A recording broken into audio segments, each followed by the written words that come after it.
welcome. My name is Lotte Peterson, and together with John Bloomfield here from Wysing, we're just going to welcome you for this day.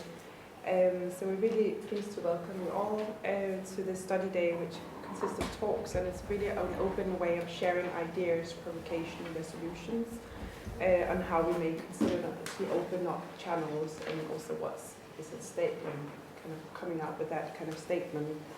We're really pleased that the spring residency artists within the Wysing Polyphonic program of 2017, Pallavi Paul, Potter and Raju Rage, they're kind of contributing to this day with joined contributors Taylor Le Melle, Jael, Kwan and Wail, Qasim, and John, he would kind of contextualize a bit more the day with us.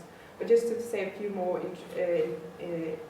words about the program of Wysing in 2017 is that kind of overall across all the programs, whether it's study days, study weeks, retreats, or music festival or residencies or exhibition, we are kind of studying many voices in this overall overarching theme, Wysing Polyphonic. And it's very much linked to our interest to think about different positions in a political way and what's happening here in kind of a global context. But it's also really linked to our interest in music, which seems to be more and more important in the program. So this year, for example, we are launching at ICA, Donna very much leading, Donna Line is the director of Wysing, leading this launch on Thursday with Ectopia, so launching the first record on the Wysing Polyphonic record label.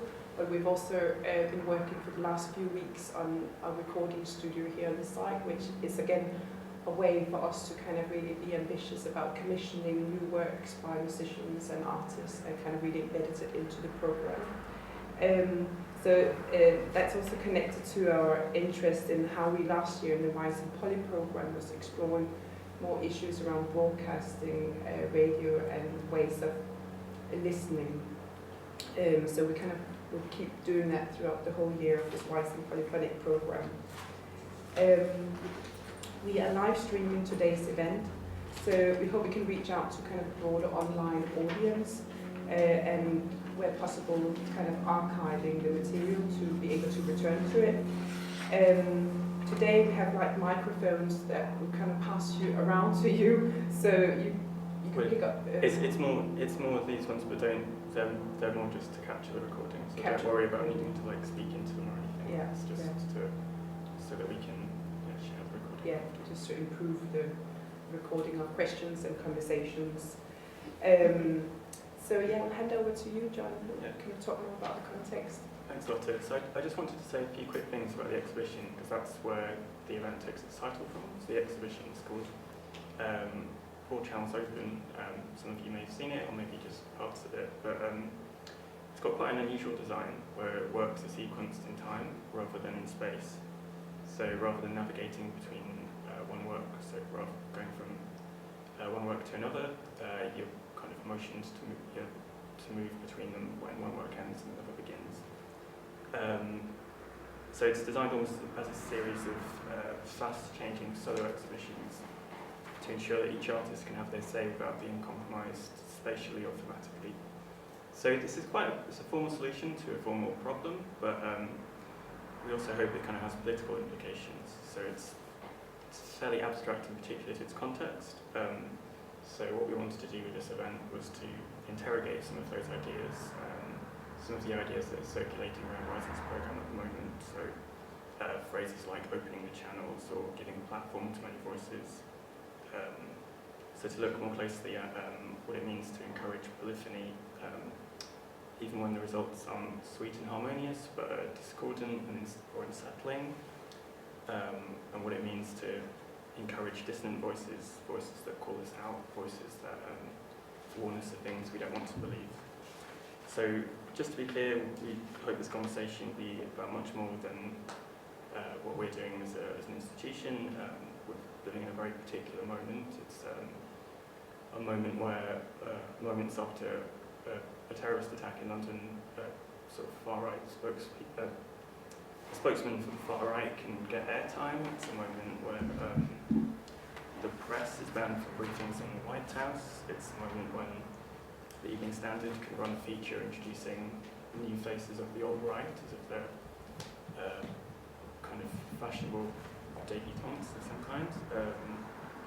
It's a moment of LG50, of Danish sheets, of fake news, of alternative facts, and yeah, it's a very kind of troubling moment, and these are things that we hope we can touch on with this event. So we hope that the presentations today from Taylor Le Melle, Jael, and Wail, Qasim, and the residency artists can unpick some of this, but also give us something solid to take away. So that's kind of why we framed it as thinking about resolutions or provocations. And these are whether these are for artists, institutions, activists, or just people.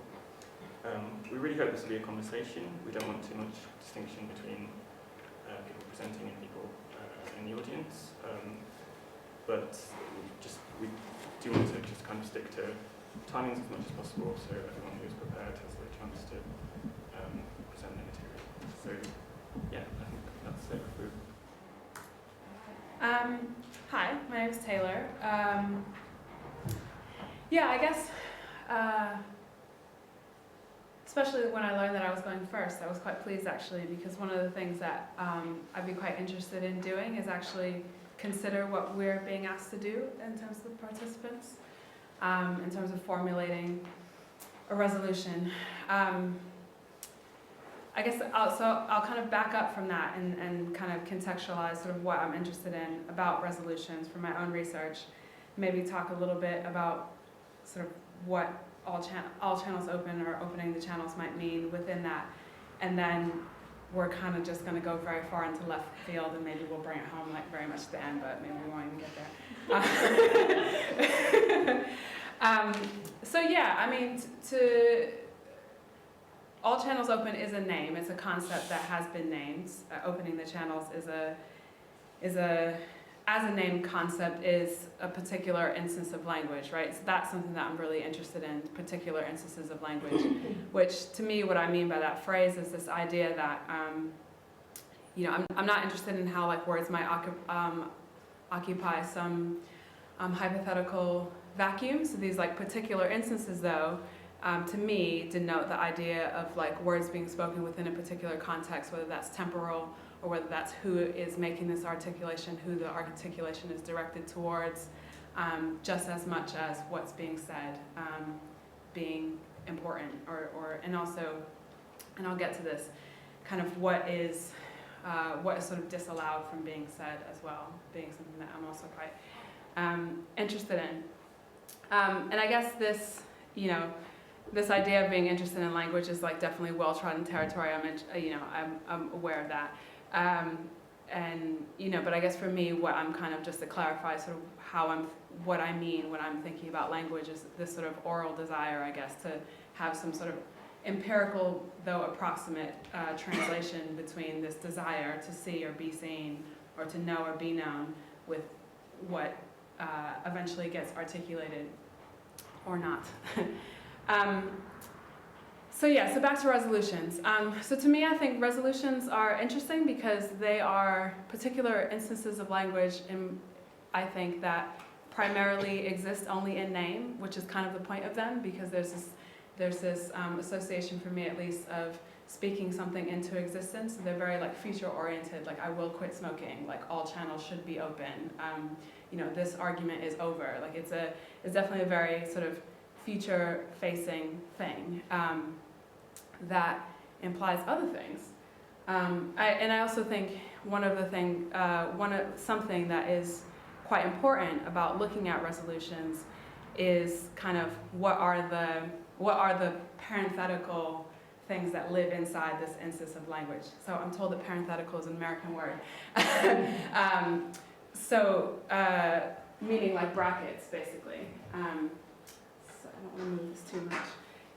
But basically, so if you're looking at this adage that I'm sure many Londoners have seen from time to time, and I'm interested in like what is actually inside London is open. I think there are many things. I'm actually just not this.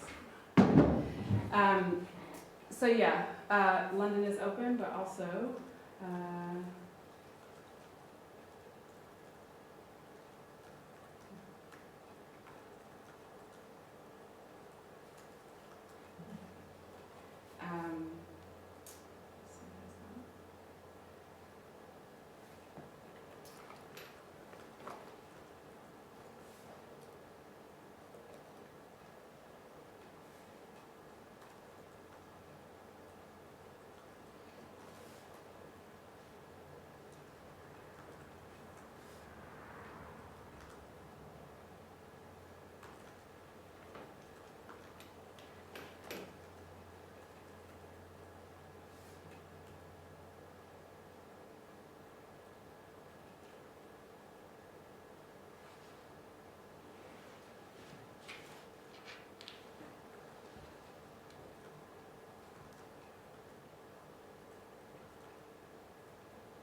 so yeah, that's kind of what I mean by parenthetical. So yeah, I guess to kind of make that clear, I want to know what's in the periphery when we point towards these particular instances of language, especially the sort of like succinct ones that we are, I guess, confronted with as we kind of move through receiving information, basically. Anyway, so I want to just kind of discuss a few like particular things I've been looking at, and then hopefully I'll keep tying you back, or we might just go into left field and never come back. So there's an American performance artist called Sherman Fleming, who in the 80s was making what are called rebus paintings. So a rebus puzzle.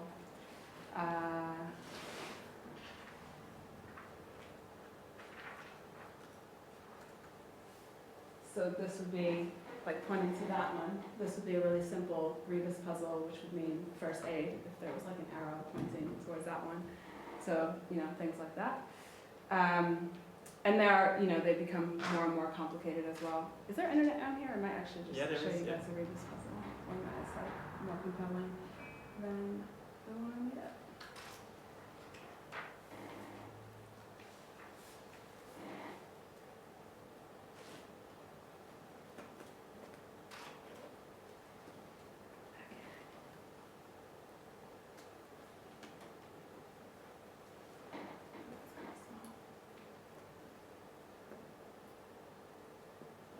Yeah, that's the example I like.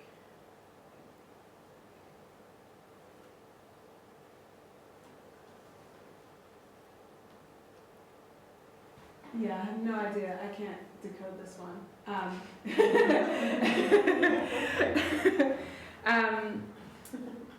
So he was making these paintings that were essentially rebus puzzles, and what he was doing is making these rebus drawings kind of slurs, of like racial slurs.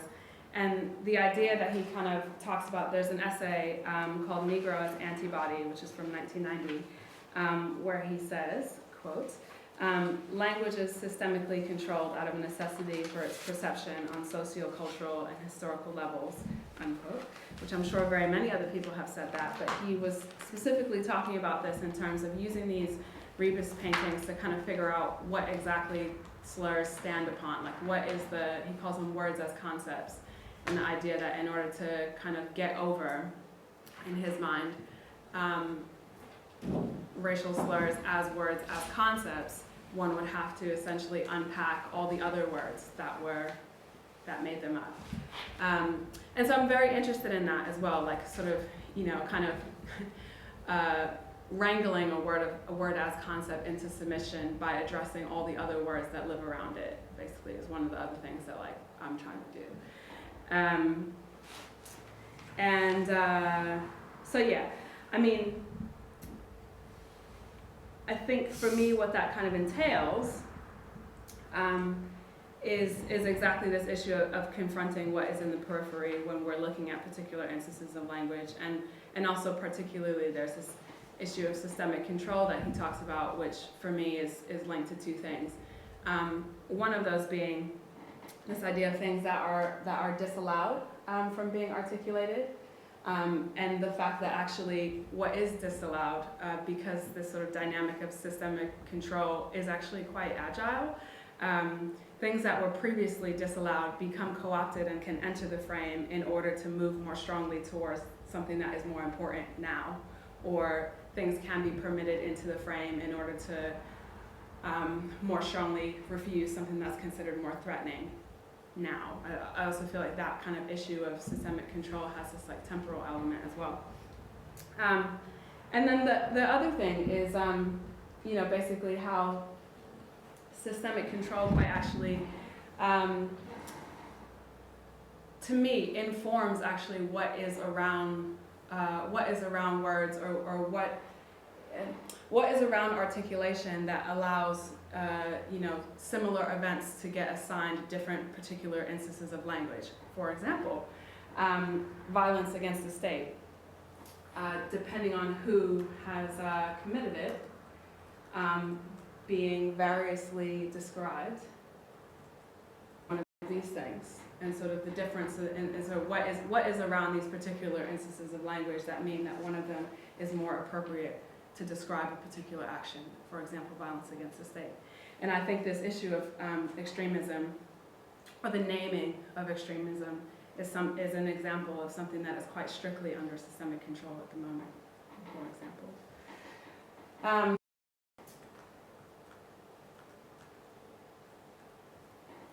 So yeah,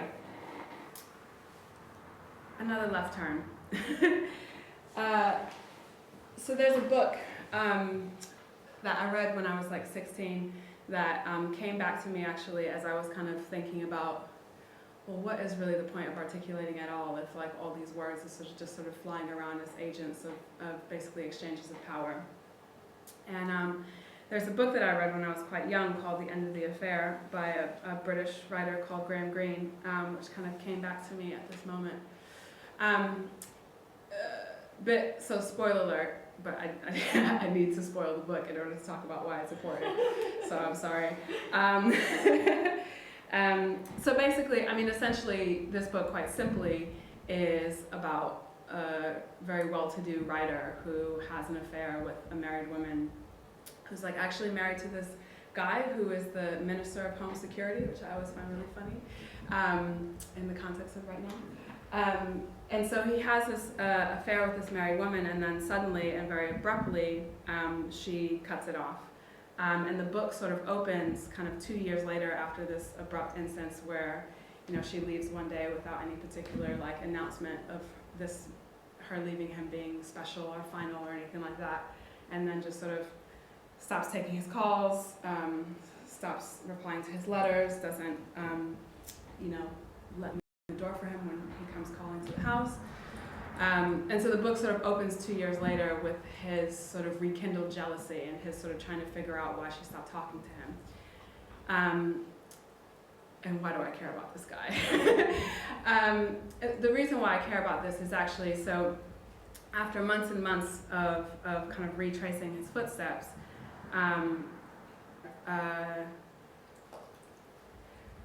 it comes to light rather. She was, this is actually important, sorry. She was an atheist, they were both atheists, and if anyone knows anything about Graham Greene, you would get how this is actually, would be quite a typical device for him. But, so they're both atheists, and in a moment of crisis, she says something to the effect of, like, God, if you're out there, please help me in this instance, and I will stop talking to him forever. And her crisis is instantly fixed. And so she decides, well, I said it, I have to keep to this refusal of this man.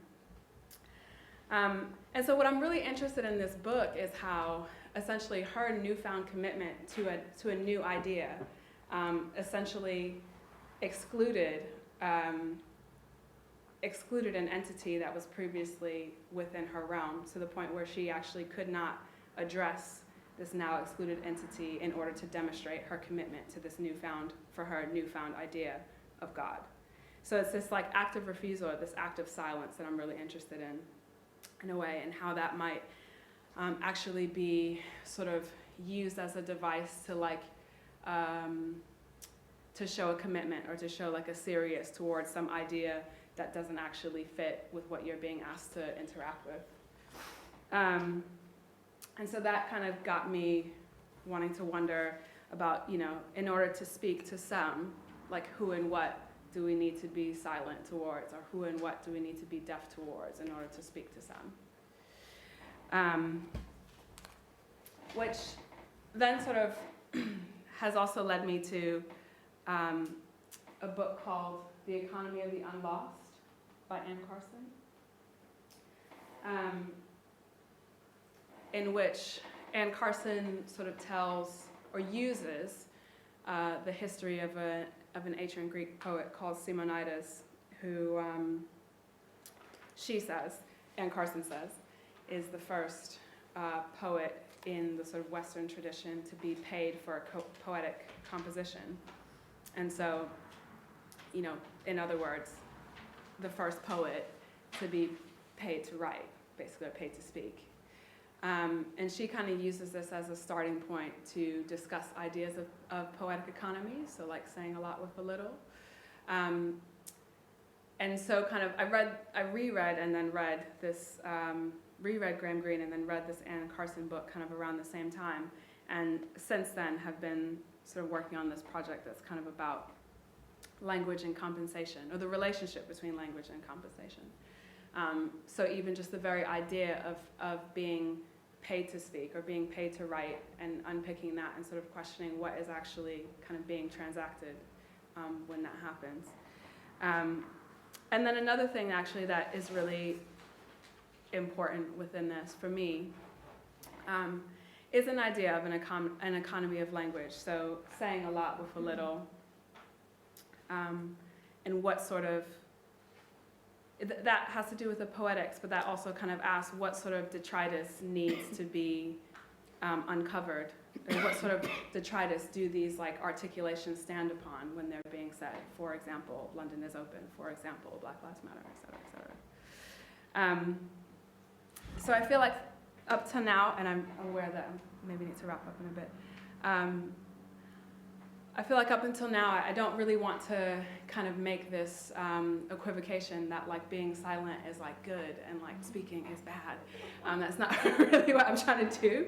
And so for a little bit of something different, I actually came across quite recently an Audre Lorde essay called The Transformation of Silence into Language and Action. And I want to take also just a brief side note at this point, and to say that I think one thing that is completely imperative to sort of not look over when addressing the sort of openness of channels, and also relating that to a sort of knowledge building as sort of language is kind of codified into things that are known, is this issue of citation. You know, Audre Lorde is one of these people. Fred Moten is becoming one of these people who are cited over and over again. And I quite want to like push myself to kind of find who else is kind of like being hidden under the rug, and also question why certain writers and activists have been sort of pushed to the fore as to like where they're one of 5 people you can kind of access in a particular like institutionally approved body of knowledge. So I feel like I'm not really addressing that by just going to quote Audre Lorde, but I am sort of thinking about, it's also something that Raju and I have talked about a bit, so I just wanted to address it. So anyway, so she says, this is the quote, I have come to believe over and over again that what is most important to me must be spoken, made verbal, and shared, even at the risk of having it bruised or misunderstood. That the speaking profits me beyond any other effect. So I'll say that last bit again. That the speaking profits me beyond any other effect.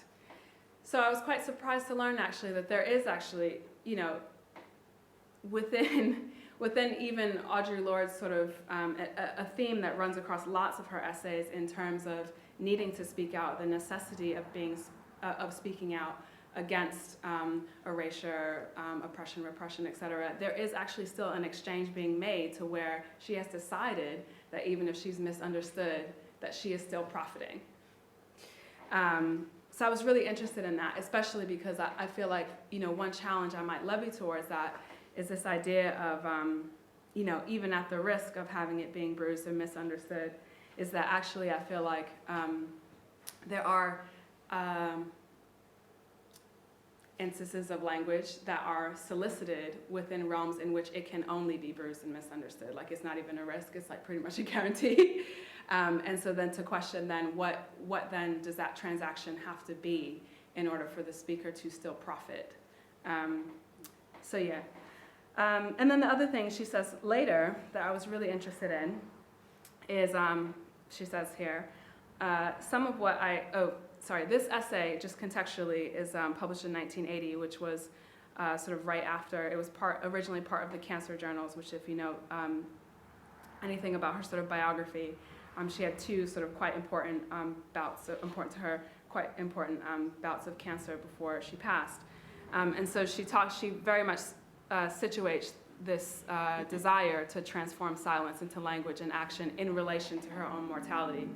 And says, some of what I experienced during that time has helped elucidate for me much of what I feel concerning the transformation of silence into language and action. And then I think something that was really important in that for me is it's a coupling of language and action, much as this coupling that Sherman Fleming makes of word as concept. It's almost as if like when it was printed, it should have been language dash and dash action. And maybe that somehow being a different concept actually than a particular instance of language. And so that's another thing that I'm thinking about. So to kind of try to bring this in and like, why am I sitting up here talking about all of this? It is actually just to say that I guess what interests me most about this proposition to resolve would be to kind of figure out what we mean, collectively or as individuals who all happen to be sharing a space, even if that space is just intellectual. What do we mean when we call for opening the channels? And like, what is actually the detritus that is between, what are the parenthetical instances of language that operate as a particular detritus that prop up the idea of opening a channel, or that prop up the articulation of wanting a channel to be open? And I guess to me that's particularly important in an institutional perspective because, and this is something that Heidi Safia Mirza said a few years ago in a talk that she did called Decolonizing Pedagogies. And she was talking about education, but I think this also very much applies to art. And she said the memory of institutions is very long. And basically what that means is like, even if in a particular like contemporary moment, certain things are agreed or disagreed upon, things that have been agreed or disagreed upon previously, like still very much live in the walls. And so I guess all that is to say that upon sort of examining these sort of words as concepts, especially this idea of opening, I'm wondering actually if what I'm more interested in is a restructuring of channels or reorganizing of power dynamics within said channels that will then be open. So, yeah. I think I'm going to cut it off there because I think that was 20 minutes. So following from Taylor, there are definitely some crossovers there in terms of what I've also been thinking about. So, yeah, in terms of thinking on resolutions, similarly, I was kind of questioning what is being asked, I guess, and yeah, I guess what I have to offer is just insight, basically, from my own experiences of navigating as an artist within the activism that I've been doing over a couple of decades, and being within institutions, whether in academia or within art school. So I thought I would continue from my artist presentation the other day, where I talked about kitchen table conversation, and following up from the listening event that we did at Serpentine recently, where I discussed this book, Queer Lovers, Hate for Others, Regenerating Violent Times and Places. This book has been really important to me because it is a book about a lot of activism that I've been involved in, and it kind of it captures a lot of what I'm thinking and a lot of what my personal experience has been navigating the art world, the lived reality that I have to face as a trans person of colour, and the activism I'm involved, and then thinking about education and knowledge production. So I'm gonna read some. I'm not going to go too much into the kitchen table conversation, but I'm going to play a clip which kind of summarises the importance of the kitchen table. I think I'll do that first, and then I'll read a couple of clips on that. Kitchen Table published many books and pamphlets that became pivotal to women and queer of colour movements transnationally, including the Comrade River Collective statement, This Bridge Called My Back, and Home Girls. While specific to its time and place, it is noteworthy that the kitchen table invoked by these publications did not arise out of a vacuum, but reflected authors' and editors' involvement in many movements, including the civil rights, anti-Vietnam War, and Black feminist movements. Similarly, the individuals interviewed for this book have participated in many movements, including against police violence, racism, gentrification, borders, and war. They indeed have organizing histories in queer, transgender, and feminist spaces as well, which are erased with each round of backlash proclaimed to defend people who have fought for this, in quotation marks. Just as their undervalued and appropriated labor disappears from view, queer of colour participants in these spaces go missing swiftly and are rarely remembered. In contrast to a political correctness that is not easily available to us on intersections that are excessive and devoid of value, these acts have often been grounded in the recognition that we are interdependent on each other and that nobody, however badly they mess up, is disposable. Sometimes our kitchens are filled with laughter, at others, the growing pains from strained and stretched resources are palpable. Critical moments call for alliance between trans and cis and queer and straight people of color, who as a result of the leadership of anti-racist queer and trans people of color have begun to come out as allies. As our environments shrank, we realized that the kitchen table can be a site of transformation as well as critique. In summer 2012, a queer of color apartment, with a long history of being inhabited by women of color, became a site of intervention into a feminist of color conference that did not include trans people in its remit. Organizing for this was prefigurative in that it resembled the kind of world we're trying to build. Between our friend's kitchen and living room, we shared food, films, long breaks, and laughter. The result was historic. For the first time, a feminist of color conference in Germany was actively conceived with trans and intersex people in mind. A launch pad and recharging place connected to broader mobilizing, the kitchen table has also been a crucial site that many choose to invest in its own right. Here, knowledge is produced in ways that decenter both the wide logics of inclusion of wider queer scenes and the competitive, privatizing, and commodifying logics of personal exceptionalism and brilliance that govern the academic, nonprofit, and arts industrial complexes. It is forged collectively in ways that stay directly in the service of healing, visioning, and community building. This is how Miran N. and Raju Rage, two trans of color organic intellectuals, refer to the kitchen table in their mutual interview.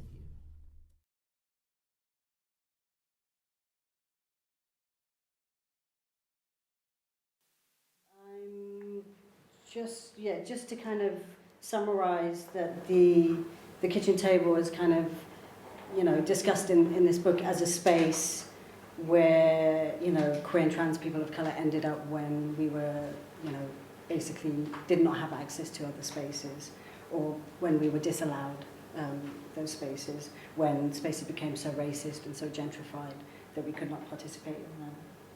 So I've been involved in activism in London, but also very much in Berlin. So as part of these kitchen table conversations that are being discussed in this book.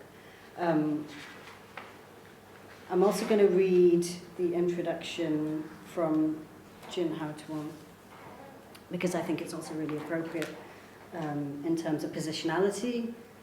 So Jin Hao-Tuan is an activist, is an academic, but it was also part of these kitchen table conversations, so it was also part of, an activist and a person. So all of these things, I don't think there needs to be a separation from academics, activists, artists, and people. These pages began, and I hope will end up on Queer of Colour kitchen tables, where I've been a regular participant since the late 90s. Yet to switch codes and state this in front of an academic audience feels risky. How do I translate the kitchen table to readers who are not part of them? And how do I represent my role in these spaces and in this translation? Should I describe myself as an archivist of these conversations?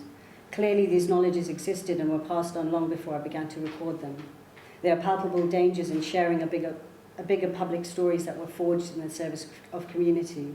Besides the professionalizing, institutionalizing, and depoliticizing impulses to write things that will make it into print, however precariously, such dangers include making the brilliant and often risky insights of community members vulnerable to extraction, appropriation, and backlash. As someone who has spoken in both academic and activist vernaculars, I can confirm that speech acts are not channeled through a disembodied, professional, intellectual voice. Sorry, I'll read that again. I can confirm that speech acts that are not channeled through a disembodied, professional, intellectual voice are far more vulnerable to punishment and pathologization. We too became pre-theoretical raw material to which real academics were able to help themselves, while depoliticizing our messages and resourcing our labor for a sexy and newly respectable debate.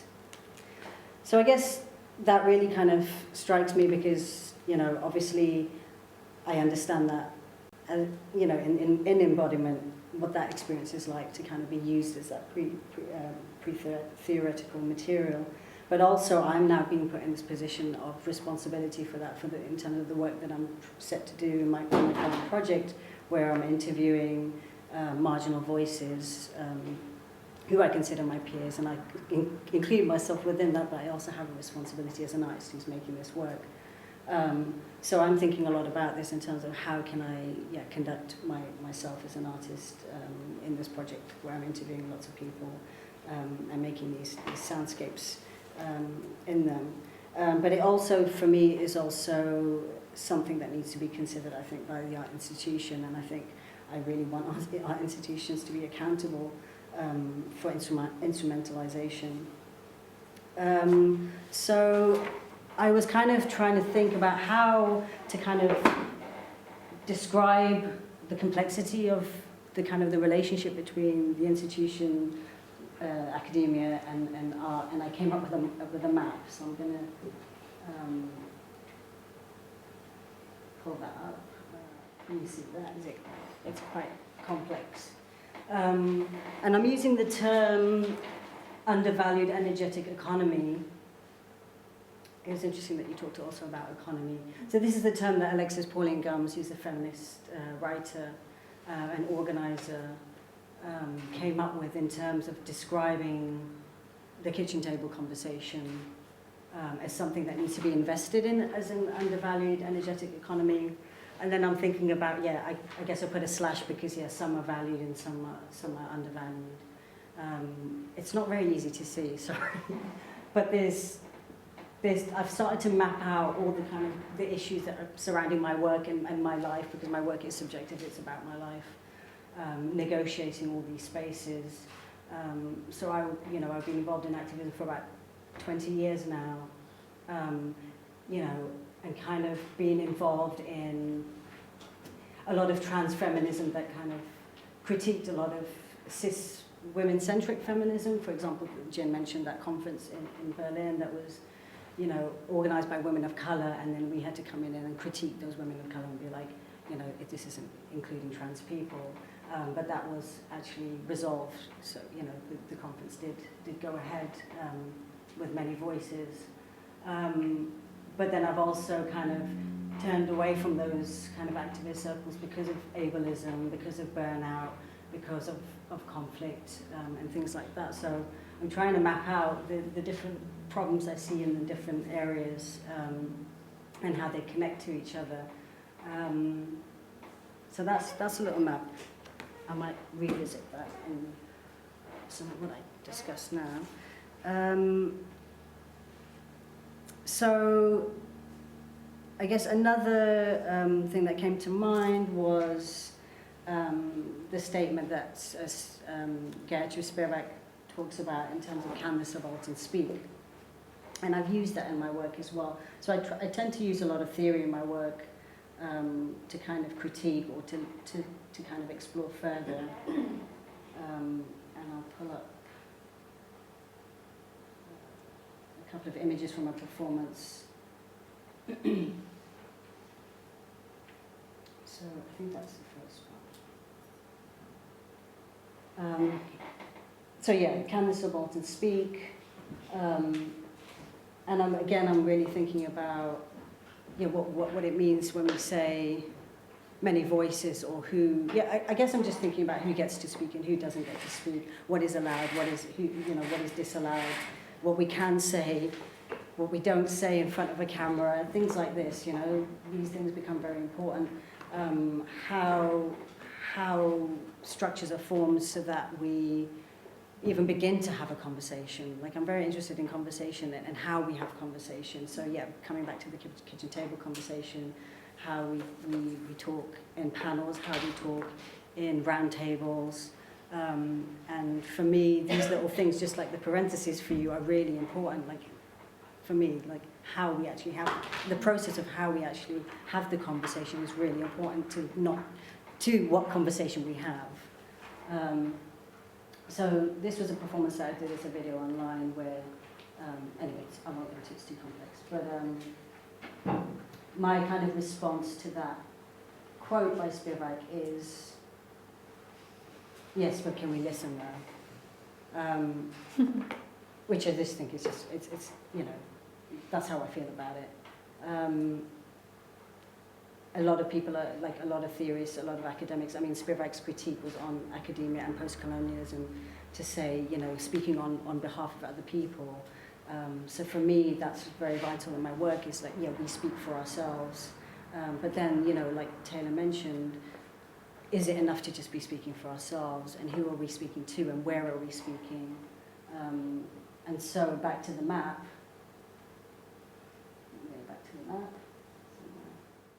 So back to the map, there's very important things in terms of, in terms of spaces and thinking about spaces and spaces where we speak.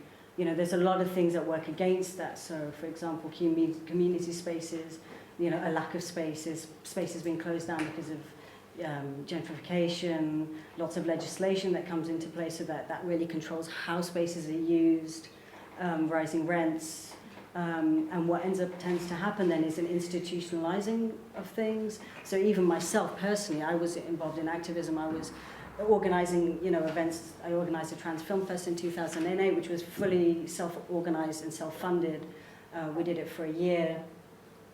We kind of were able to do that because we had access to spaces, we had access to squatted spaces, we didn't need to pay rent and things like this. So I could work for free then, whereas now squatting is illegal, we don't have these spaces, so where do we go? And what I noticed, even myself included, is that I've kind of moved from activism more into kind of the art world, and I'm finding spaces in the art world to develop my practice, my ideas, my organizing. But then what does that mean? What does that mean for how we end up organizing things? What money we take, what funding we get, and what terms we have to do to fulfill that funding, which sometimes is really, we're tied into that. We don't often want to, we can't really pick and choose it. We become tied to it. So for me, yeah, I guess that's my question, is like how how do we keep channels open when, I guess it's a matter of structure, and like you said, restructuring things rather than we have that aren't open. Actually, they just aren't open and not open for everybody. I don't know what else to say. I kind of want to pick up on some threads that you mentioned. Oh yeah, I want to do that. I've been writing notes to you as well. I mean, this for me it just is a very complex word because it also ties into the knowledges we have, you know. And I do a lot of work on archiving because I feel like a big area in activism where there's problems is like a lack of what happened before, and we're always reinventing the wheel, or we're constantly faced with the same obstacles because structures are not changing. So that, you know, it just kind of loops in on itself. It's like something needs to change for these to stop looping, basically.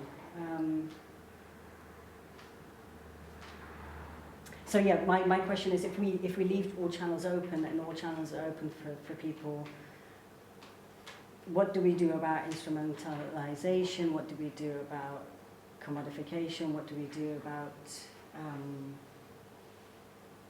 all the problems that come with being in the art world, internationalism, the global versus the local, the global always being much more important than the local voices, and the local voices get kind of stamped down, so then those voices, it's not open for those voices.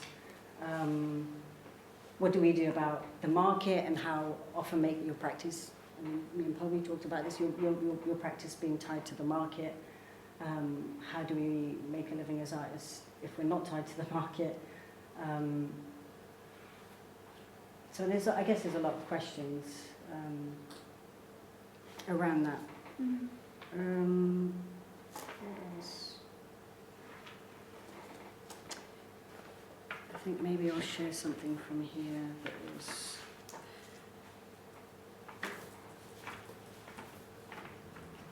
I mean, if someone wants to add in or say something, that would be also really interesting to hear what people think.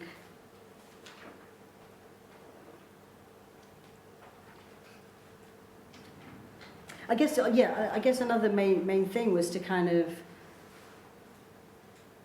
stress that we are navigating and negotiating constantly, and there is that kind of contention. Like, you know, we might be in the activist world and not totally comfortable. We might be in the art world and we're not totally comfortable, and maybe there is no kind of utopia of an ideal space, and so maybe it is just about navigating and negotiating. Yeah. This thing that, can I say something that you made me think of? This thing that you said about sort of terms to fulfill funding, for example, and even this, and also something you said much earlier about speech acts, like from the vulnerable or whatever, and kind of putting those two things together, kind of actually just like solidify, or like, yeah, just made me think about something, which is kind of like, what is the transaction actually that's being facilitated when things are opened up, or when things are said to be open, when the floor is open for speech acts, or when the speech act is like, this is now open, and basically how can actually within that realm the vulnerable profit off of that, because the institution always profits. Yeah. That's why they open this. That's why London is open, because the mayor's office is getting something from saying that. Yeah. You know what I mean? I'm gonna get kicked out of London now, so I'm gonna be last year. But yeah, so I guess I wanted you to talk a little bit more about this idea of like speech acts from the vulnerable, and kind of what that means for you. Yeah, I mean, I think for me, I'm not creating it for the institution. I think I am relying on institutions to support my work. But then I am, you know, I spoke about this last week, I'm not really sure who I'm making it for. So it could be, you know, one way of kind of strategizing around that is to just have it as an intimate piece that I share with the people who are involved in the project, rather than have it, you know, out there in an art institution.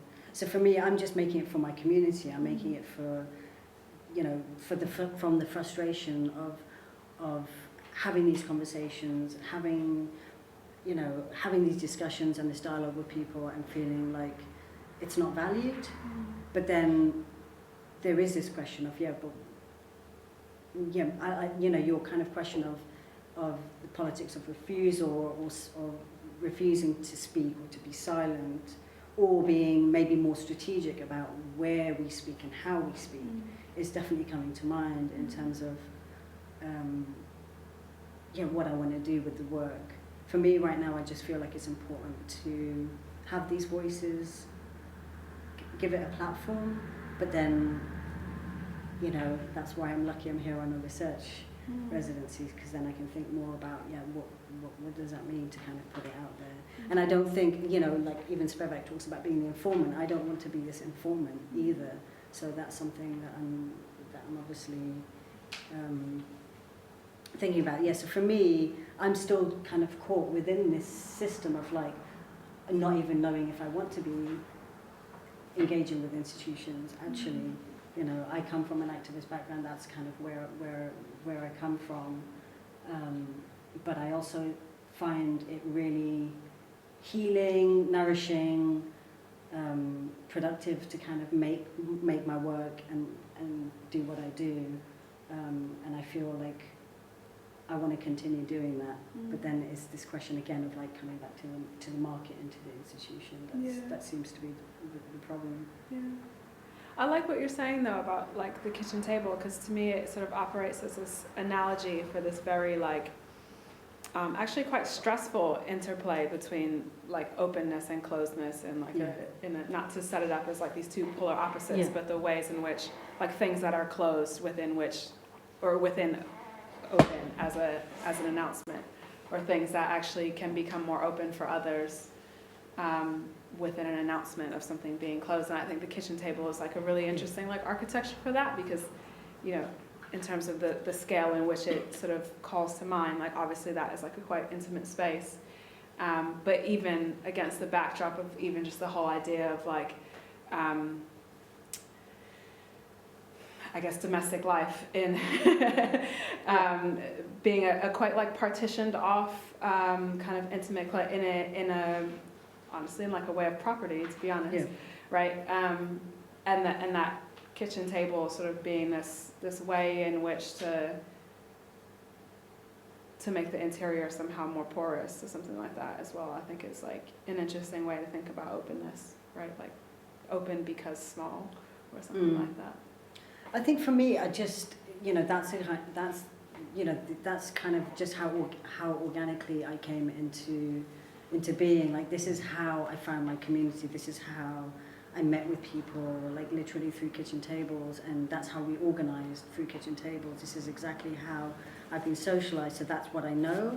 And then what I kind of see in the institutions in terms of the formality and the kind of the dryness of it, and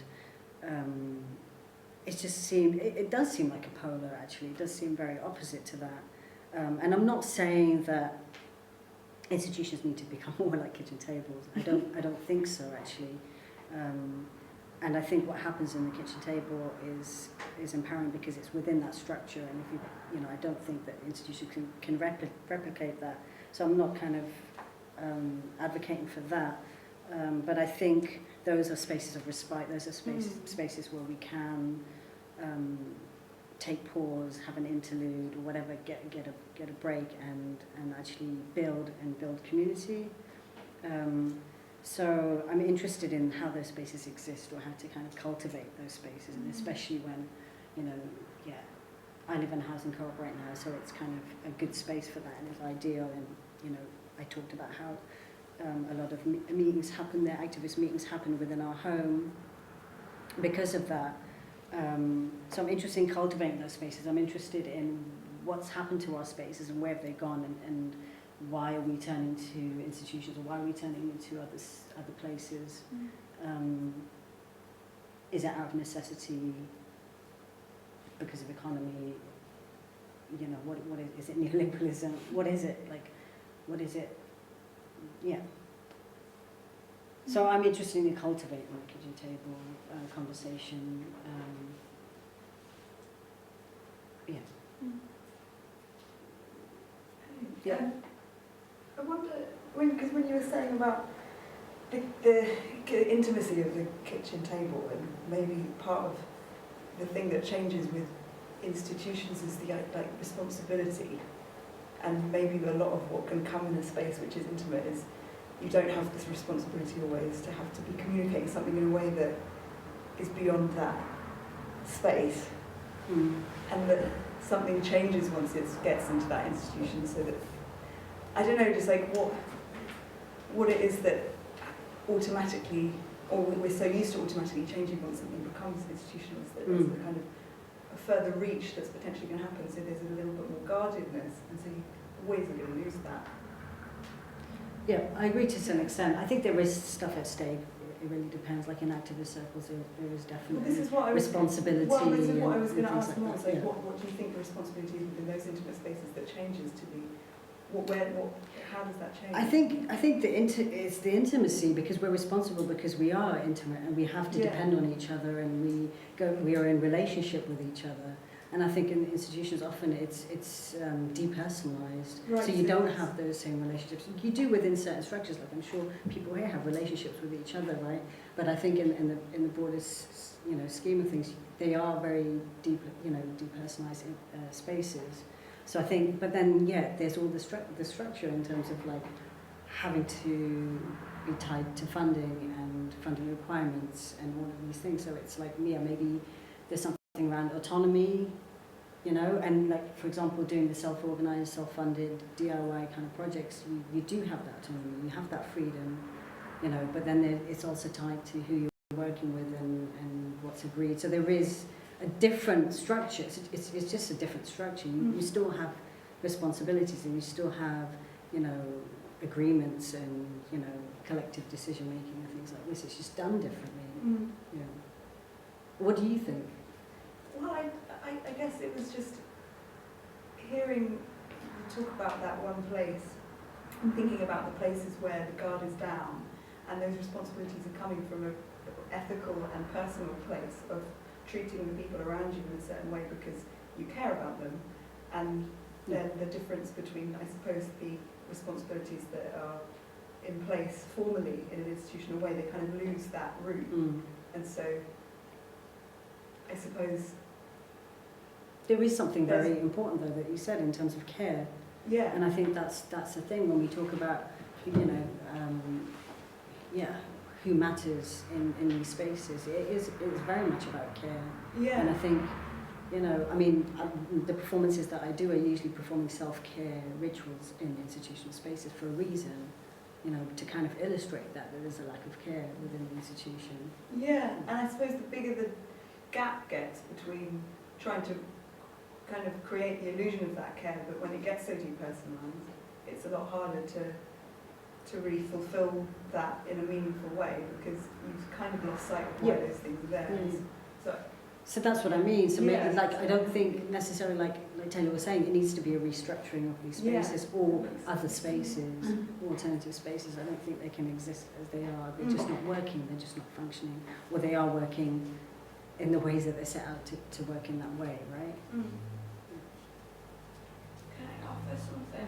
And it's a little bit, I'm about to do a reading performance in a minute, so I won't be able to speak about these things afterwards, so it's maybe a good idea that I introduce it now.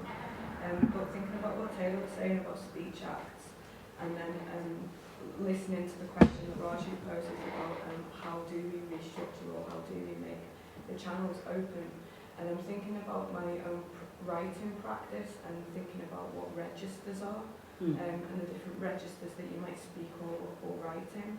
And thinking about the kitchen table and the conversations that we've had, sort of kitchen table around the fire type combos in the house, and thinking about how activities have had to move out of certain spaces that were more democratic in a certain sense, and then feel almost are ushered into academic spaces where the register then changes, so the set of concerns become registered differently. And I think maybe there's something in the idea of a register that like might help us to break down the method by which we might open the channels, or because you know, like even to come into this room earlier, and there's so what's a paralinguistic register? Not what's being said, not that register, but the space that's set up in order to speak. So when I came in before, I was like, this is really formal. And I was in here the other night as well, and it didn't make me feel like that then, but when it came to the moment of needing to speak, there was a register set for my voice to come through, you know, so I'm thinking about that now after hearing both of you speak.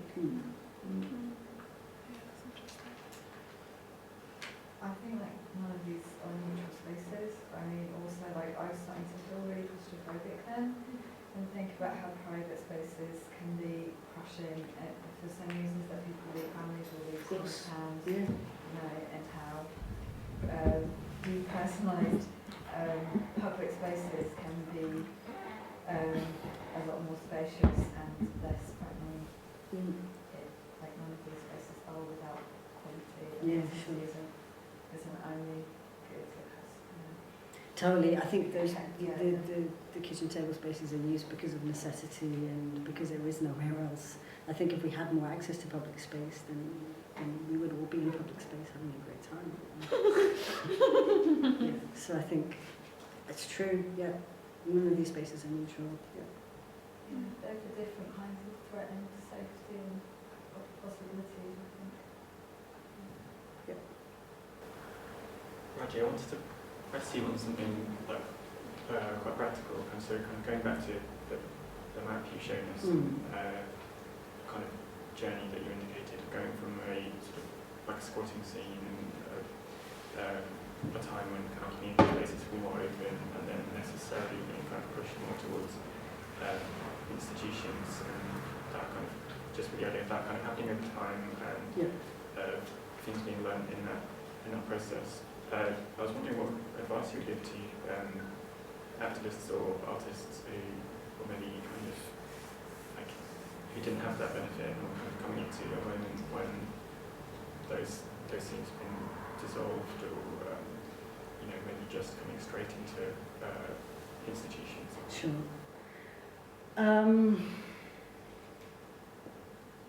I think this is some of the work that me and the Arts Collective were very interested in terms of like legacy and archiving and unarchiving. So I think for me it's about having these intergenerational conversations, but I also recognize that, you know, there is something about legacy that tends to be hierarchical in terms of knowledge sharing. So I'm also aware that younger people maybe want to do things differently and want to be careerists and be within institutions, and you know, I'm not going to make assumptions about what they want, right? So I think, you know, it's a difficult conversation to have. I think I wouldn't give advice. I would just hope or work towards having these intergenerational conversations so the information there, you know, for people to access if they want it. Because I mean, the interview I played with the person who organised the meetings within our house did go on to say that there is a lot of, you know, hierarchy from older activists and even academics and so on, who kind of set the precedent of how things should be done. And I think things are always changing and contexts are always changing. You know, even with the term politically black right now, that's a very good example of how people in power from older generations, people with the power from older generations have the kind of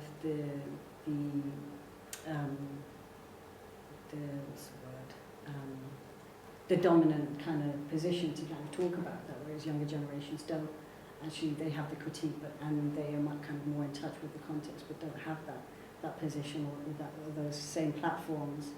So I think,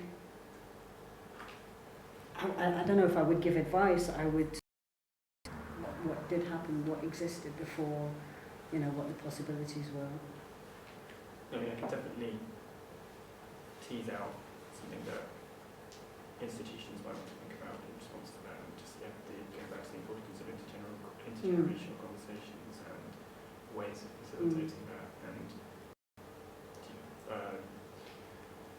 and think it's very difficult because a lot of marginal voices have this documentation or aren't recorded or we're missing or there's gaps, and that's also why I want to do the work, the project that I'm doing, to kind of to have those voices there, so that younger generations or people who want to be informed about those histories have access to that information. Can I ask you, the kinds of spaces you're talking, you describe a trajectory or moving away from spaces that are close towards institutions or towards more slightly old. What kinds of spaces are you talking about that no longer? Oh yeah, so a lot of community spaces that existed in the 2000s, late 90s, 2000s, LGBT spaces, so nightclubs are closing all the time, which are huge spaces for people coming together. Housing projects are closing. Our co-op has been threatened right now to close down. So more community-focused spaces, I guess. And I guess that's why I've been really involved with Berlin, for example, because though there is more access to space, even, that's also changing with a huge gentrification there, but that's kind of compared to what's been happening in London, it's been at a slower pace. So I spent a lot of time there because, I just didn't have the community here anymore. So I was able to kind of see how having space is really important to kind of building movements.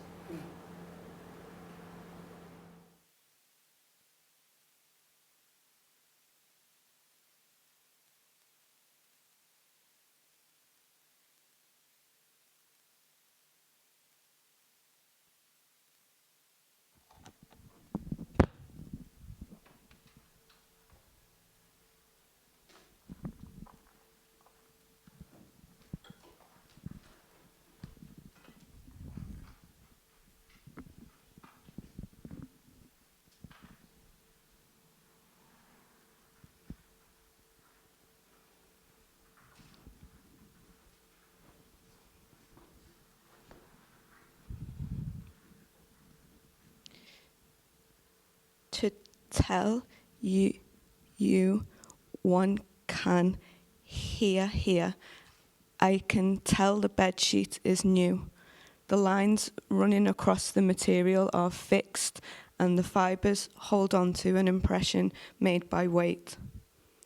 They retain the shape they were pressed into a rectangle, a common shape for packaged things, easily distributed things. You'd get more rectangular packaged bed sheets in a box than not. I can tell the bedsheet appears to have been slept on one or two, a couple of nights, fainter creasing perhaps produced in bursts by the movement of a hot body, by the momentary resting of 11, 12 stones of body temperature. I can tell the sweeping motions of shadow as it's gathered up in, how the black sheet hangs, bowed as it is in the middle, the materials draped over something like a wardrobe door on the one side and a curtain pole fixed to the wall on the other. Shadows fanning over the black sheet are darker yet. I can tell the bedsheet hangs against the wall, because he's standing in front of. The bedsheet is a backdrop, the framing of the sweeping up of the new black sheet, the gathering up of the twice slept on new black sheet, fanning up toward the top right of the top right of the top right of the frame is the screen is rectangular.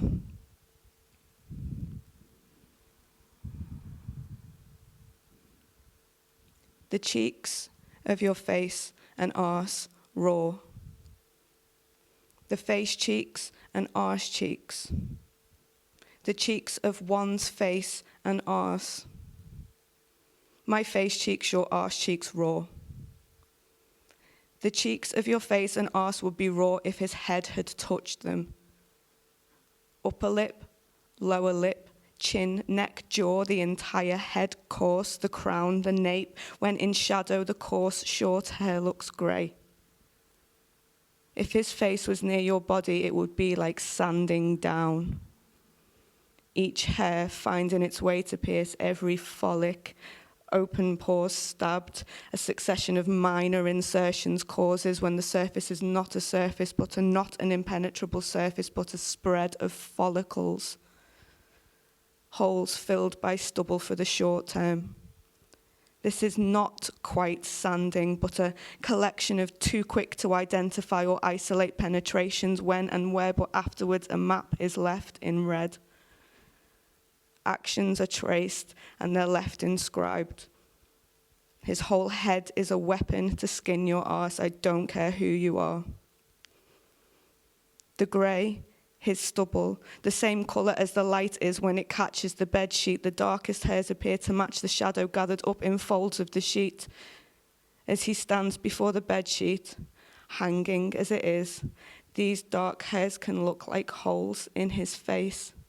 Right through to the sheet, little open holes push a finger through his face into the dark sheet, matching up the areas of grey and joining them.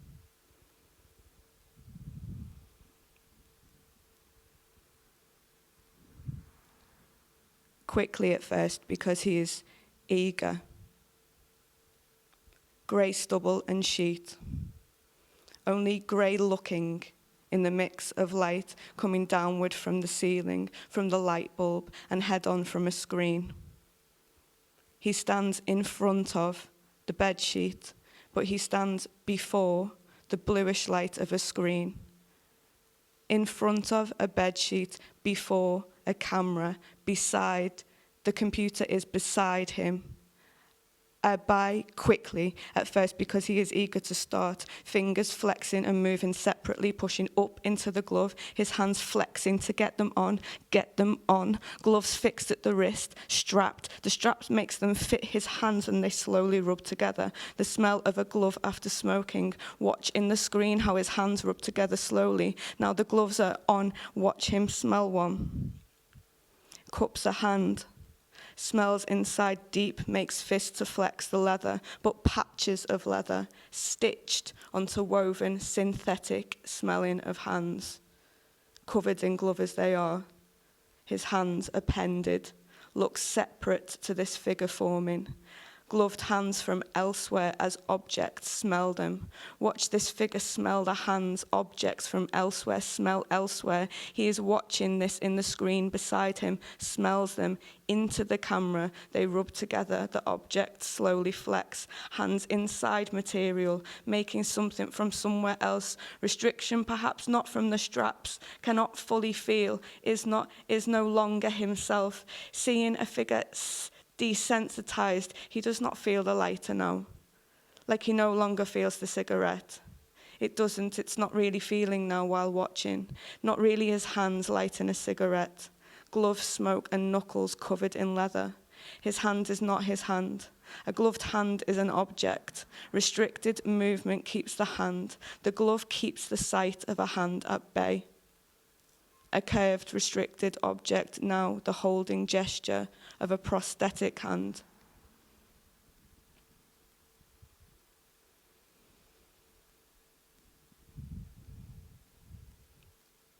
Get it out of him, whatever's inside.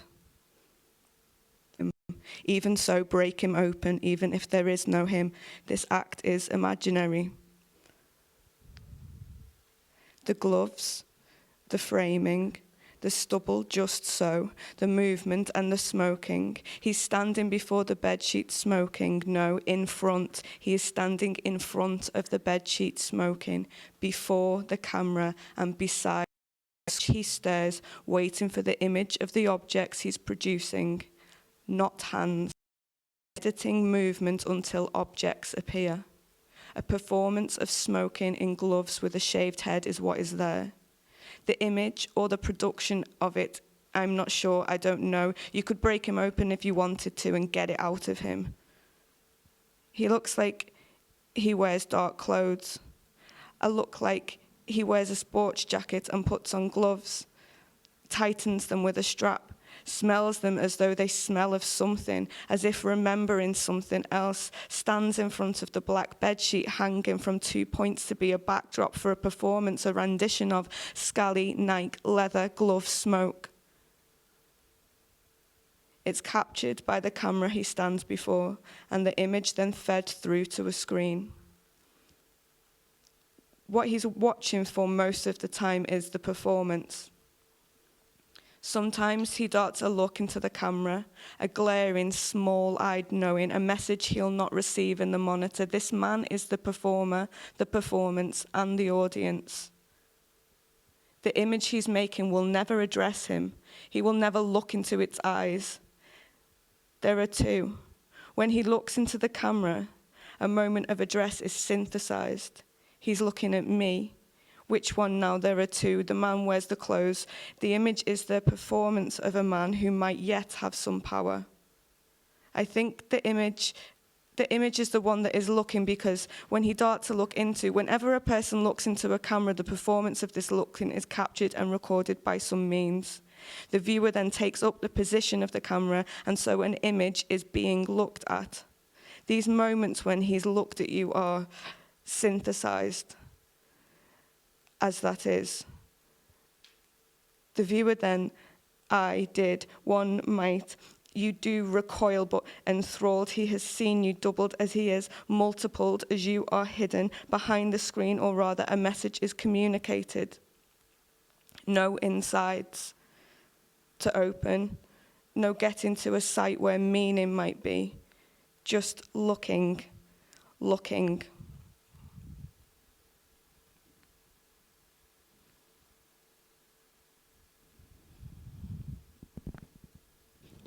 Blue and an aura, not an aura, a sphere, a globe conjured by the tip of a lit cigarette as it is misrepresented. The camera casts a blue haze around the orange in my screen. I know what the tip of a cigarette looks like. I've seen the tips of cigarettes shuttling back and forth from mouths like his, the inch-long ember, 3 draws down from the thumb and forefinger, then exhale through the nostrils like a dragon. Never really noticed ash when outside, but noticed the jaw jut forward and the smoke pooling in the chamber of a mouth. Sick cream clouds permitted to swim and swirl about for a moment, a suspended moment that creeps in, moves but on the lips toward the air, toward dissipates. Smoke wouldn't thin, wouldn't disappear, it would dissipate. Concern with containment or escape dissipates, almost does. Inhalation draws it back, now into the lungs, inside his chest, in the center of him, in the sticky brown space of his lungs inside his chest, where it must be muggy and close. Smoke, you, us, them, gets dragged in from the cigarette, down from the thumb and the forefinger, into the middle, all held in suspense, as in the mouth, but exhaled, dispatched. Expelled smoke from his jaw jut forward. Even every action is this action of getting rid of being turned into a display of control. All actions are one action of jutting, forceful, not forced. There is a difference. Channeled smoke through the dragon nose, through the nostrils, as he's looking now at me, but you, but primarily at him in his screen. At him, a numb hand can feel like a stranger's hand on your own cock, can't it? To you, who is me, who is perhaps also a bit him too. He is looking into eyes, moving through time and space, looking into eyes, down into cameras, out from recordings in general. He is looking at everyone, every one of them. All people, all eyes are the same in here. Displayed control is for them. Controlled smoke is a signal to all them out there at any given time. But now here, in the specificity of this action, into the camera, controlled smoke is a simulation. You must remember this is a simulation. Made up messages, assumed viewing, perhaps. Smoking is time suspended, swirling before inhalation time.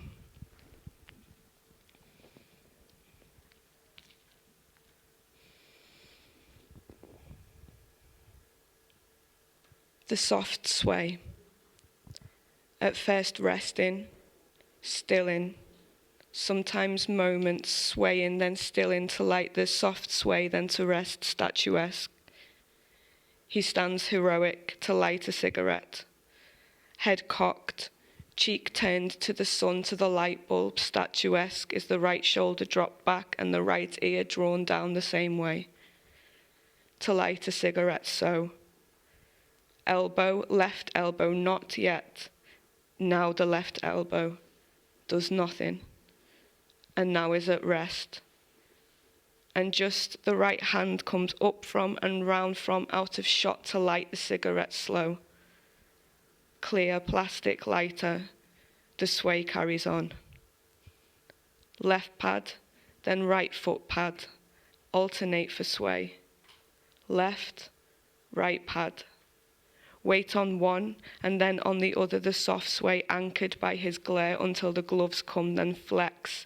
Stretch out hands to feel restriction on wrists. Stand side on. Hands out of shot, not quite a cameo, the hands in shot against the bedsheet, wanking. He looks like he is wanking. Before the sheet, in front of the camera, beside the screen, where displayed images blend into simulated movements in time, like the soft sway and the conjured orb, he watches the image closely.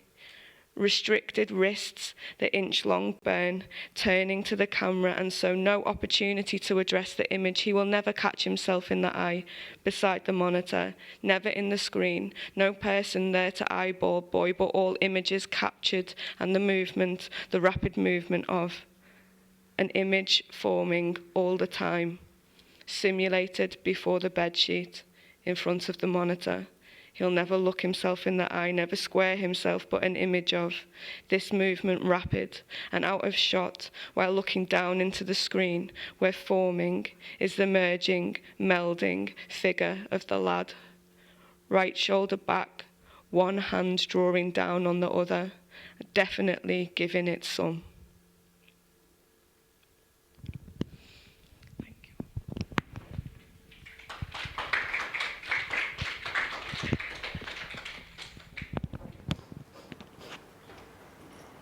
Okay.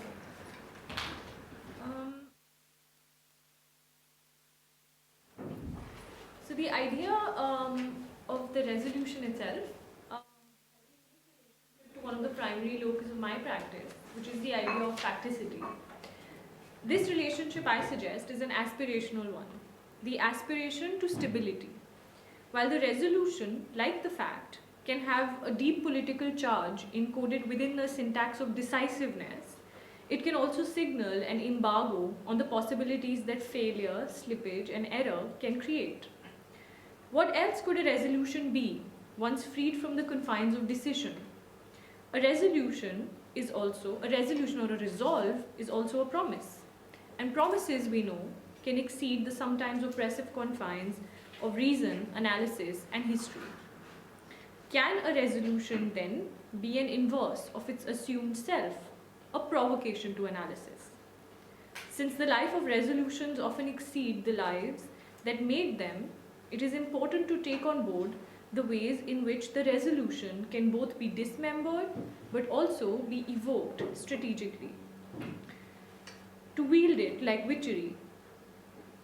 In order to invite you into thinking about the specific relationship between facticity and resolution that is of interest to me, I urge you to think of these terms running parallel to one another for the rest of this presentation. I use a simple question as a point of departure. I ask repeatedly myself and the world, what is a fact? Its varying textures, tonalities, and intensities present themselves to me differently each time. In a beautiful passage on exhaustion, novelist Roberto Cavallini writes, and I quote, "Exhaustion is any place whatsoever, even in the middle of nowhere. Over there, it is neither passive nor active. Exhaustion is not even in between the possibility of being together, the passivity of action. Exhaustion can just be something that resides within the tangible appraisal of an essential solitude. No company, no friendship, no love, no fear. There is no sharing of exhaustion." Unquote. I reckon that the fact, its story, after all its adventures are over and its promiscuity silenced, the story inhabits the celibate garb of the fact. And in this avatar, the solitude of the story seems sealed. There can only be one fact. It has no companions, and its relationship to the world is often in opposition to other stories. It is this exhaustion, this seemingly unbreakable solitude of the fact, that I try and struggle against in my work. At this point, I'd like to play this video for you, which is actually sort of a YouTube upload of a very popular news program that comes on national TV in India every single evening and picks up on the burning issue of the day. This clip is from last year when there was a lot of debate, and it's continuing into, even as of today, there was a lot of debate on the idea, because 2 years ago, like every other part of the world, India elected into power an oppressive far-right government with a thumping majority. And of course, as soon as that government came in to office, they started a massive program of revising what was going on in universities and schools and all cultural institutions. And of course, that led to a clash. And this particular sort of program was done in February, I think, of last year, when the question of how patriotic are our university students suddenly became a matter of national debate. So I'm just going to play this clip for you for 5 minutes, and then we can just talk a little bit about it, and I'll try and connect it to other things. The point is this, I feel, this is fantastic. Arnab, I must come in, please. Okay, GD Bakshi. Okay, GD. Okay, GD. GD Bakshi and Shabnam Lone. Yeah. GD Bakshi and Shabnam. Arnab, you know, when I was told this topic, yeah, Bakshi sir, please when I was continue. told this topic, I was wondering what we had to discuss. When I have seen the smiles on the faces of some of your protagonists today, Arnab, as an old soldier with 37 years of service, I am deeply pained and I am deeply ashamed. I realize why we soldiers are different from the civilians sitting here. In the armed forces, we die for that flag. Entire units have been massacred for a thing called the parcham. I hope they know what that is. It is a piece of silk for which hundreds of soldiers have died to see that it would keep fluttering. I'm sorry, we are not on the same page. You can smile, I cannot.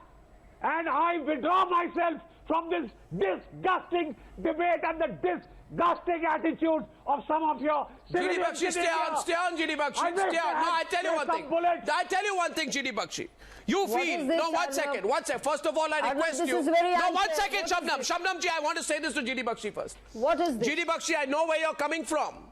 And I tell you this, the reason, 1 second, Shabnam Lo, 1 second. I'm just saying something, handing it over to you. I would only say this today, that some people here in this studio should understand where Indian history goes back from. GD Bakshi, you speak of the pride that an Indian soldier feels.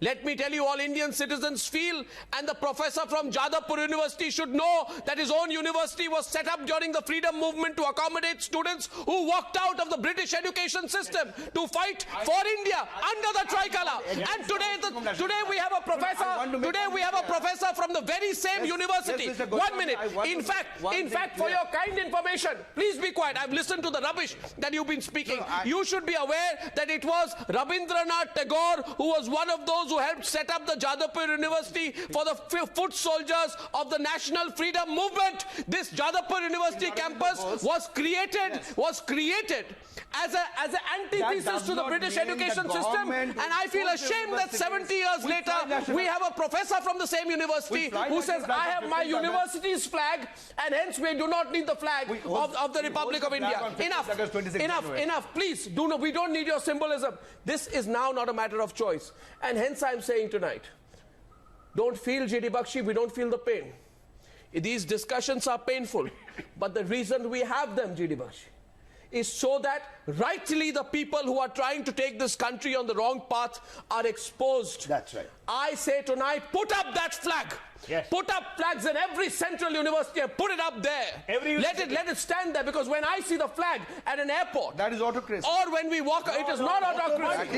It is not autocracy. When I see the flag, one sec, this is enough. One sec. This is the level of argument that we are seeing tonight, which is going to be put out. Put up a flag. Are you crazy? How can you say autocracy if you put up a flag? We must put a flag on every government building, every university. No. Center has a right. Enough.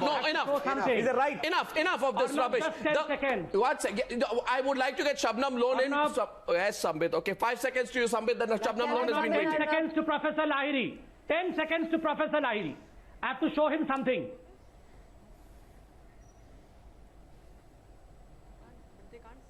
Yeah, go on. Professor, look at this picture. I'm just showing you a picture. The Indian Jawans dying, but yet holding up the tricolor. Indian soldiers dying on the border, but holding up a tricolor. I do respect that. I do respect that. The issue is different here. The issue is different here. The issue is not same. We will die. The issue you are discussing is political, not social. It is absolutely not political. Flag is political. I have full respect on that. This is the sentiment of India. Yes, absolutely. There is no autonomy. And so we will. But government cannot force some university which is universal in nature that holds the national flag. Jawans who are dying every day. Ask you to hold the national flag in your own country. We host it on 15th August. We host it on 26th January. Are you out of your mind? Government and I also want to say something else tonight. I'd say one more thing tonight. Shabnam Lone, I'm coming to you. Shabnam Lone, I'm coming to you. Viewers, I want to share something about what's been going on. My God. This group has been trying to paint the Patiala House louts as the patriots. The Patiala House louts... disagree. Completely disagree. Quiet, please. The Patiala House louts are not the patriots. Tonight on this program, every other panelist is a patriot, and I'm not going to call anyone names, but it becomes easy in the binary logic of this group to say, these people call themselves patriots. I'd say Mohandas Pai is not allowed, he's a patriot. Sunil Alag is not allowed, he's a patriot. And General G.D. Bakshi, who feels so angry tonight, is not a Patiala House Court lout, he's a patriot. Those people who try to simplify and say that the face of the patriot, and I've been seeing this coverage, they said, look at this. They put the picture of that lout at Patiala House Court and say, he is the contemporary patriot. He's not. There is an attempt to stereotype the average Indian by this group, which feels insulted, which says you put up the flag in a university, you're forcing your views on us. I'd say today that's not forcing your views. We want that reminder on those campuses as a reminder for those who advocate Azadi for Kashmir on Indian campuses, that they are studying in an Indian university, receiving an Indian education, subsidized by Indian taxpayers. And we have every right to put that up in every campus tonight. And we have every right. It is a reminder. Civil society is also this. Don't think you are civil society. What makes sure that he's not civil society? He's uncivil society. This is a government of ours. I'm very glad that we are having this debate because it is exposing the people. You are forcing them to expose themselves as being anti-Indian. Yes, please. Shabnam Lone.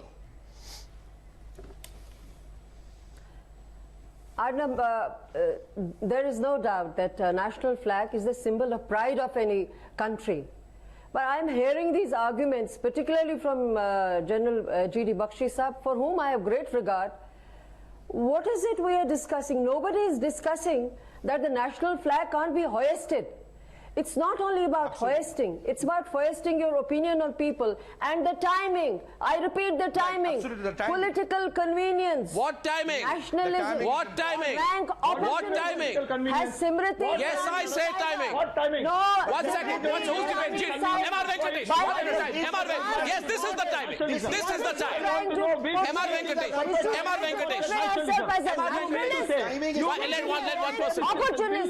This is political convenience. When there is simmering discontent in the country, why the timing? An army jawan who is dying in the frontiers, will you go and tell their family, no, don't hoist the national flag between 9 a.m. and 9 p.m.? Mr. What are you trying to say?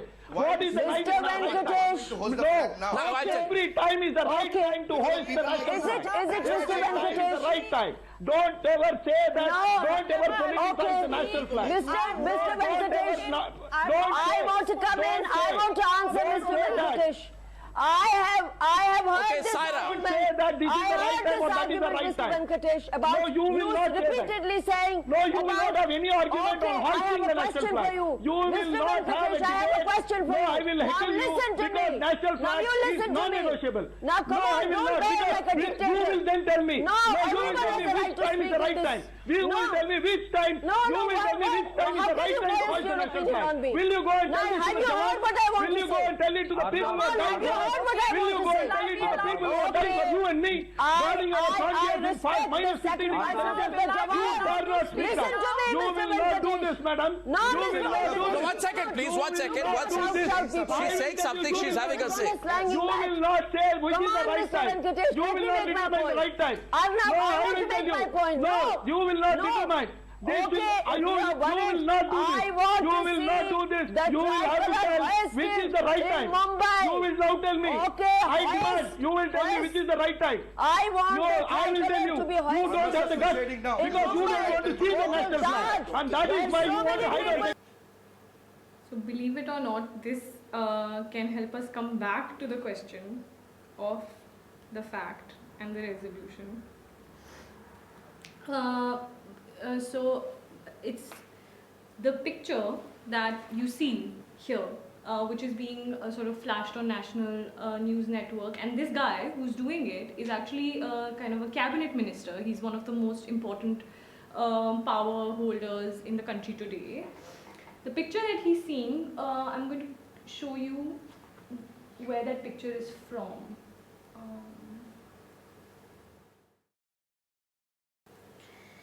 This, unlike what is being claimed on TV by this guy, which is being a picture of Indian soldiers holding up the Indian national flag in the war against Pakistan in Kargil, is actually a Pulitzer Prize winning photograph titled Raising the Flag at Iwo Jima, which was taken by photographer Joe Rosenthal on February 23rd, 1945 on Mount Suribachi in the island of Iwo Jima in the Pacific Ocean, in the days leading up to the Battle of Okinawa during the final months of World War II.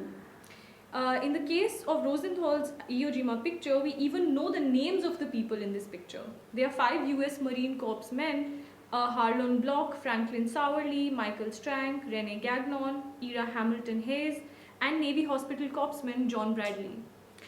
Block, Sowerly and Strank died in action over the next few days after this photograph was taken. Gagnon, Hayes and Bradley survived and became minor celebrities after the war. Sambit Patra, which is the name of the minister holding that picture up, said that the 6 soldiers on his tablet screen were Indians holding up the Indian flag. He actually did not know that quite by accident he had actually stumbled upon a fraction of the truth, not about the flag, but about one of the men. One of the men, Ira Hamilton Hayes, Marine who died as a depressed alcoholic after the war, was an Indian, a Native American of the Pima Indian tribe from the Gila River Reservation, Phoenix Valley, Arizona.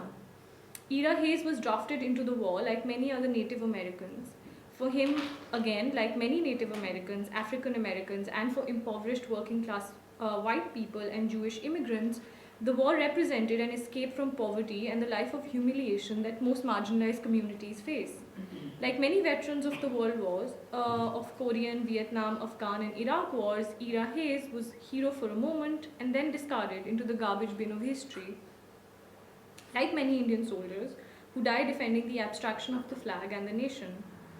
What followed this news program, even though of course now in retrospect we find it quite funny, I mean as I was watching it, was a complete and total crackdown on dissent across universities. Many of my friends, including myself, were threatened with arrests. There were public threats made, threats across social media, mobilizing a sentiment of an abstracted form of patriotism. And it was almost as if the veracity of the fact or the need to verify facts had been completely replaced or subsumed by this resolve to appear nationalistic or patriotic. It is during these very traumatic months that our Students' Union president of our university was actually arrested on the grounds of sedition. Now, sedition, as we know, is a present to our judicial system from the old bureaucratic British colonial power.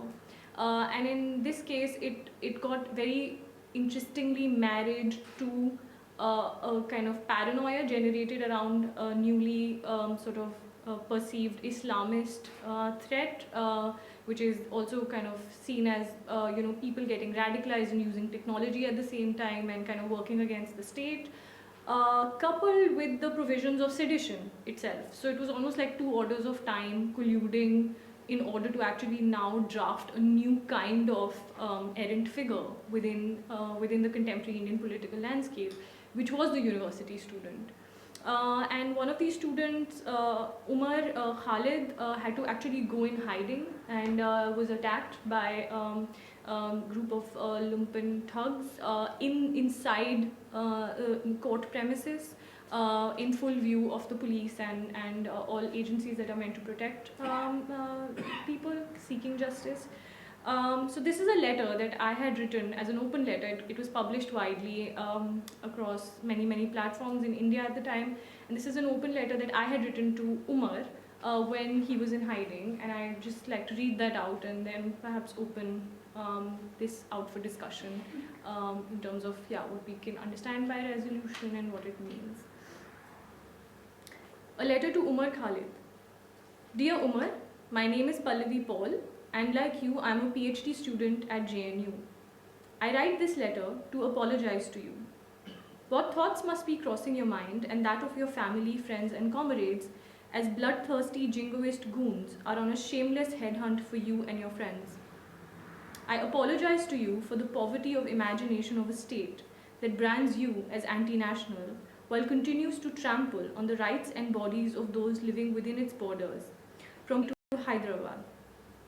I apologize to you that you find yourself in a society where to think of yourself as first devoted to the idea of justice before any arbitrary construct of the nation, to be moved by suffering to critique capital punishment is considered an act of terrorism.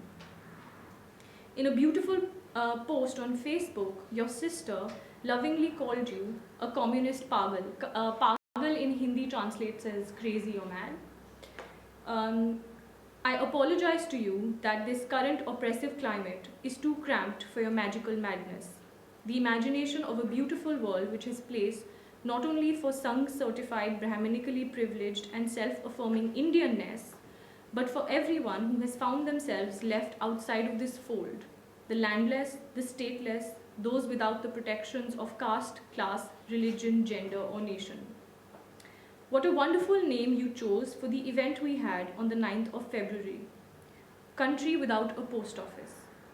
After one of poet Agha Shahid Ali's most haunting works, which references a time in the 1990s when no letters were delivered to Kashmir.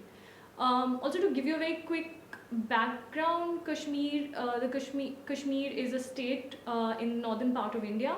It has a historically very traumatic relationship to both the Indian nation state as well as to the Pakistani nation state.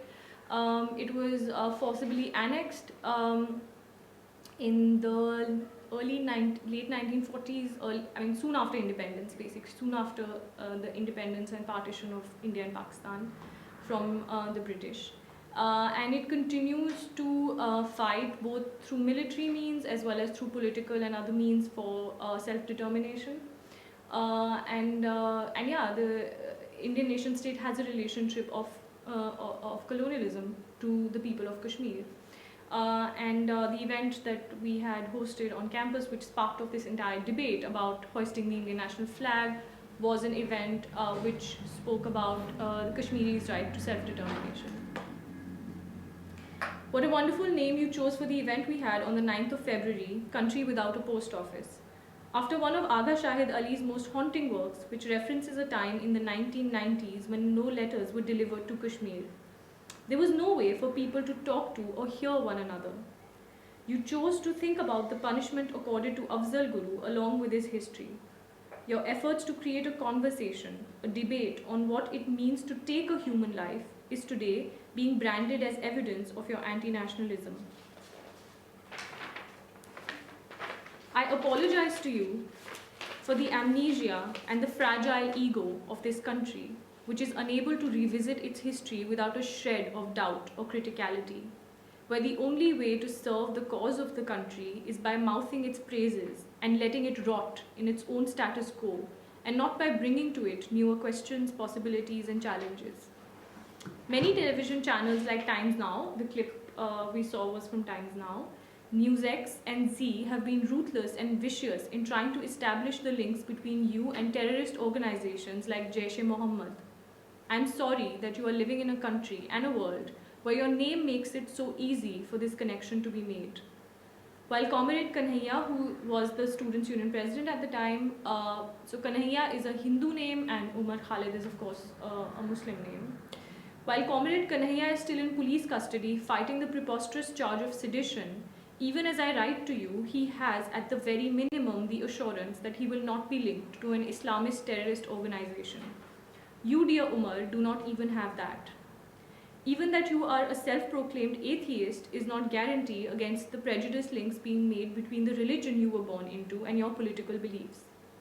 That you made a choice outside of religion and the various forms of violence that its fundamentalist interpretations throw up has been drowned in the noise being whipped up by vigilante self-proclaimed nationalists. Like every storm, this too will pass. The arrogance of this regime will be its undoing.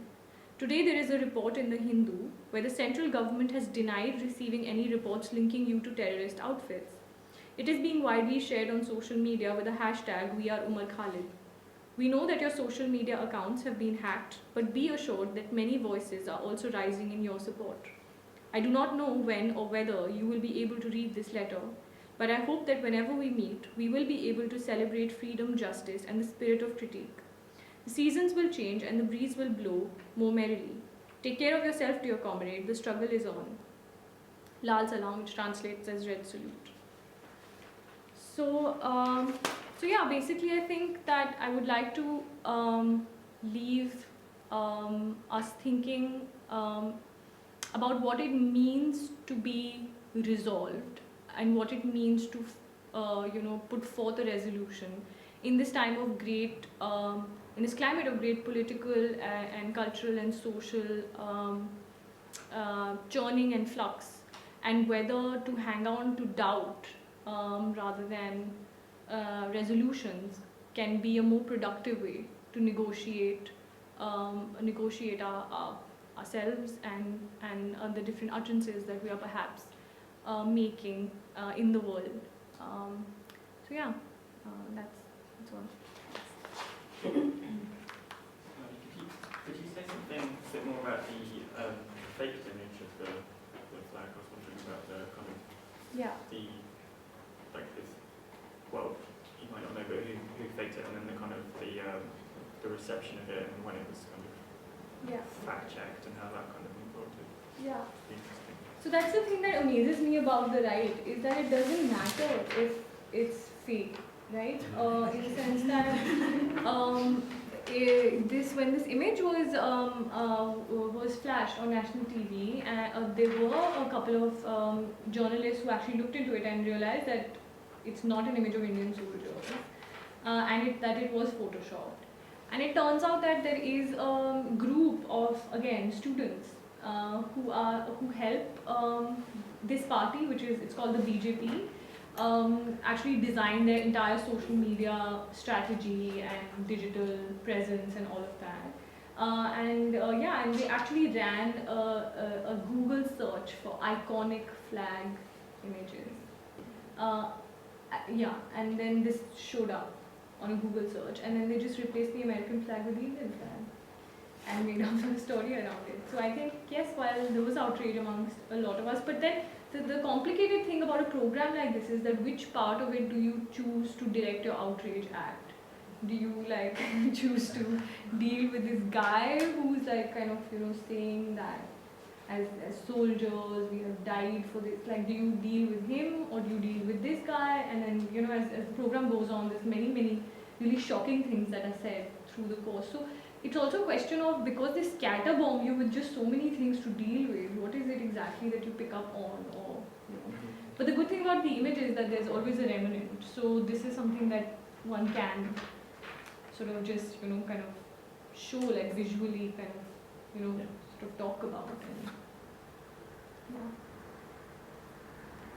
It's just, it just seemed like a very kind of Trumpian move almost, to just throw it out there and move on and not worry. So, you know, it makes the point, and then if it's deemed invalid months later, it doesn't matter. The point is made, and yeah, move on. Exactly. And also, it's being made in a climate which is already supportive of it. Like, this entire panel is already whipping up this kind of jingoist tirade, and the two people who actually sort of, and they're not people from the left by any stretch of the imagination. That's what's even more depressing. And it's like, they're not right-wing, like, you know, but they're not progressive either. The people who are actually then made to counter this sort of stuff.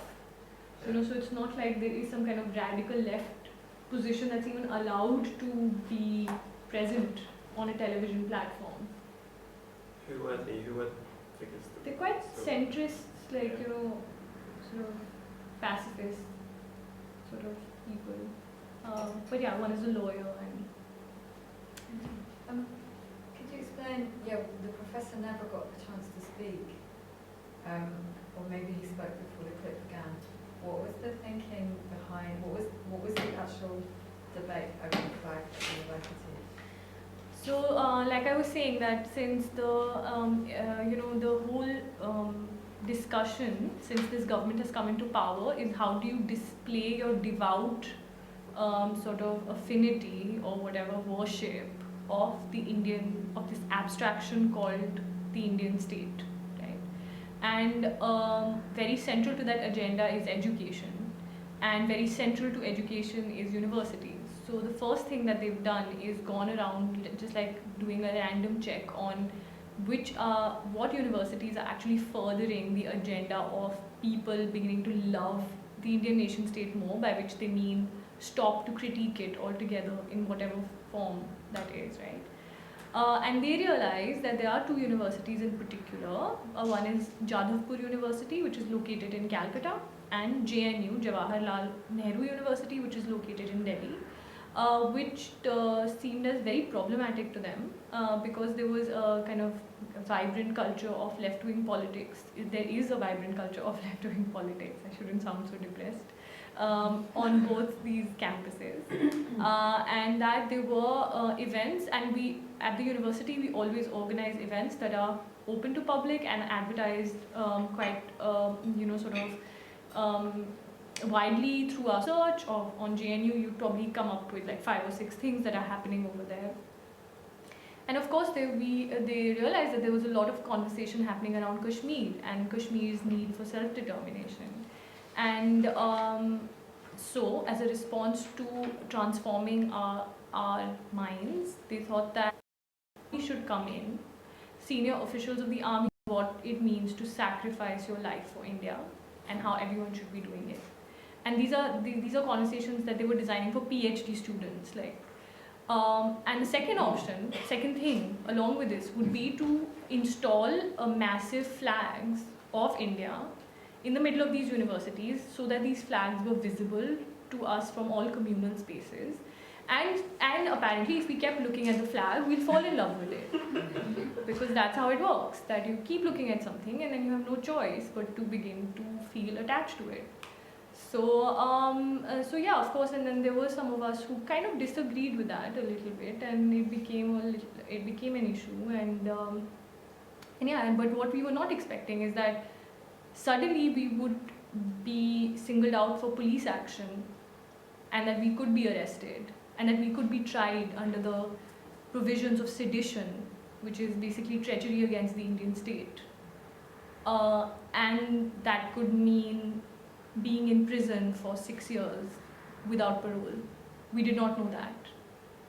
So yeah, that's the vague climate. And this guy he's a professor at Jadavpur University, and yeah, he was just saying this is autocracy, because he's very liberal in his positioning of himself. Of course, he doesn't get a chance to speak even before the clip begins and after it ends, because that's not why he was called. He was not called to be heard. But yeah, even for that very convenient and palatable way of thinking, there is no space, or the space is shrinking. So yeah, that's the context.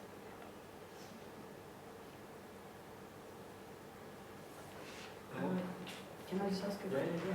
So I'm just curious to hear more about the kind of proposing doubt instead of knowing. And I'm thinking a lot about that in my own work as well, and something that Angela Davis recently said at the Women of the World Festival that happened. She said about we don't really know what it means to be intersectional. We're still unpacking that, but everybody, people in academia want to already have, define this term and know what it means, right? And to be seen to be knowing that term, rather than actually to embody it. We don't really know what it means.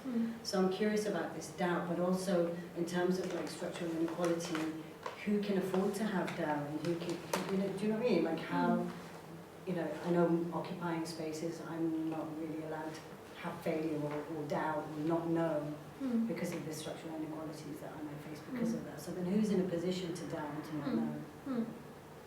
I think, yes, if we find ourselves isolated from political communities, and if we find ourselves in positions of increased vulnerability, then to have doubt becomes more and more dangerous. And that's exactly why to think about doubt as a political force is important, that it is dangerous. It can be something that can be used by the establishment against us. And so, therefore, to be able to turn it on its head and give it a strategic spin can be an interesting way to counter that as well. However, yes, I agree with you that the question of who can afford to have doubt is a question as much against the right as it is an internal question for progressive forces. I think that it is a moment also of coming to terms with the fact that progressive sort of campaigns and movements have failed people as well, right? And there is a reason why there is such a large sort of move in some ways of many people who find themselves, victims of class politics, race politics, are subscribing to kind of, unthinkably reactionary sort of utterances. So how do we understand that, and what sense do we make of that? So rather than, I feel, getting stuck in kind of threat perception and victim complex, because that's not changing clearly, and it's getting worse. So how do we then strategically use questions of doubt and vulnerability in more kind of interesting and pointed ways? And use it as a time of introspection and talking quite openly about the ways in which all of these vocabularies and progressive currents have also failed people. Thanks. Okay. So maybe we can return to some of these questions of doubt and resolve later on at the end of the event, when we kind of open it up and return to everything that's been put out on the table. So firstly, just thank you to Raju and John and Lotte for having us here today. It's been really interesting, and I was saying to Lotte just now, the more I listen to the talks, like what I thought I was going to say, has sort of shifted along as well. So it's been sort of, very stimulating. So starting from that title, which I gave you last week, was like thinking about collaborative practice, about sustaining openness in a time when, walls are increasingly built. So I'm kind of talking a little bit about that, but also touching on a few other things that sort of emerged over the course of the week and thinking about things today. So firstly, my name is Annie Kwan. Just to give you some context, I was born in Singapore, but I've lived more of my life here in the UK. I am an independent curator in the sense that I work, outside of an institution, work on my own. But I'm also a co-director of a very small curatorial initiative that, you know, we're a company, we get funding from public authorities in the UK and also in Asia. So to some extent, we're kind of this interesting position of brokering between being independent artists, but also working with institutions. So we're kind of in between space. So I think that was interesting because according to the brief, it was thinking about artists and institutions and activists. And I was kind of asking myself, oh, so like, where am I? I'm not quite an artist.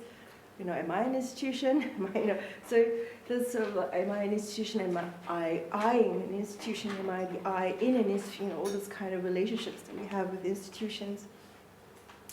And so I think, you know, I think just thinking about what it means to be independent, I think, you know, a lot of us are quite familiar with that, because with that comes with some of the challenges that's been sort of expanded on quite a lot about working as a freelancer, this sort of precarious work in the art ecology where, you know, it's quite difficult to plan sometimes for kind of long-term idea of, you know, where your pension might come, and, you know, especially with sort of very limited resources that we have working in the arts ecology, and also nowadays in the academic circle, you know, we're kind of living from contract to contract, sometimes hand to mouth, all that sort of instances.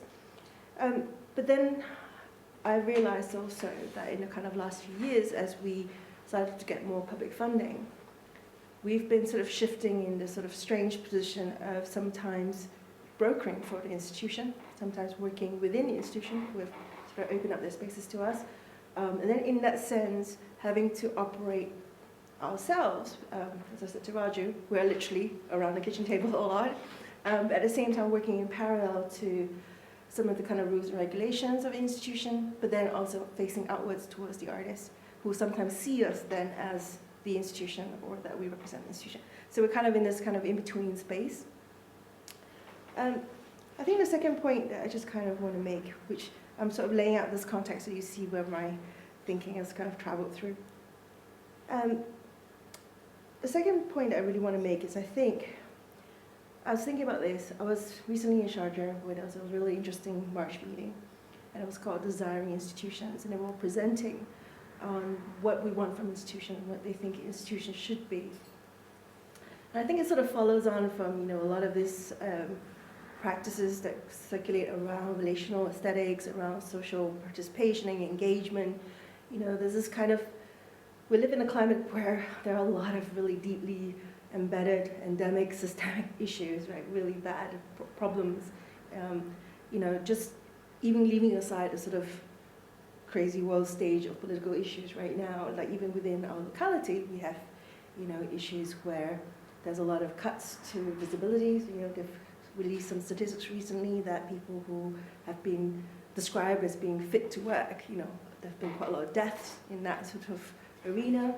You know, we have also cuts to research and funding and arts. You know, I mentioned precarious work there.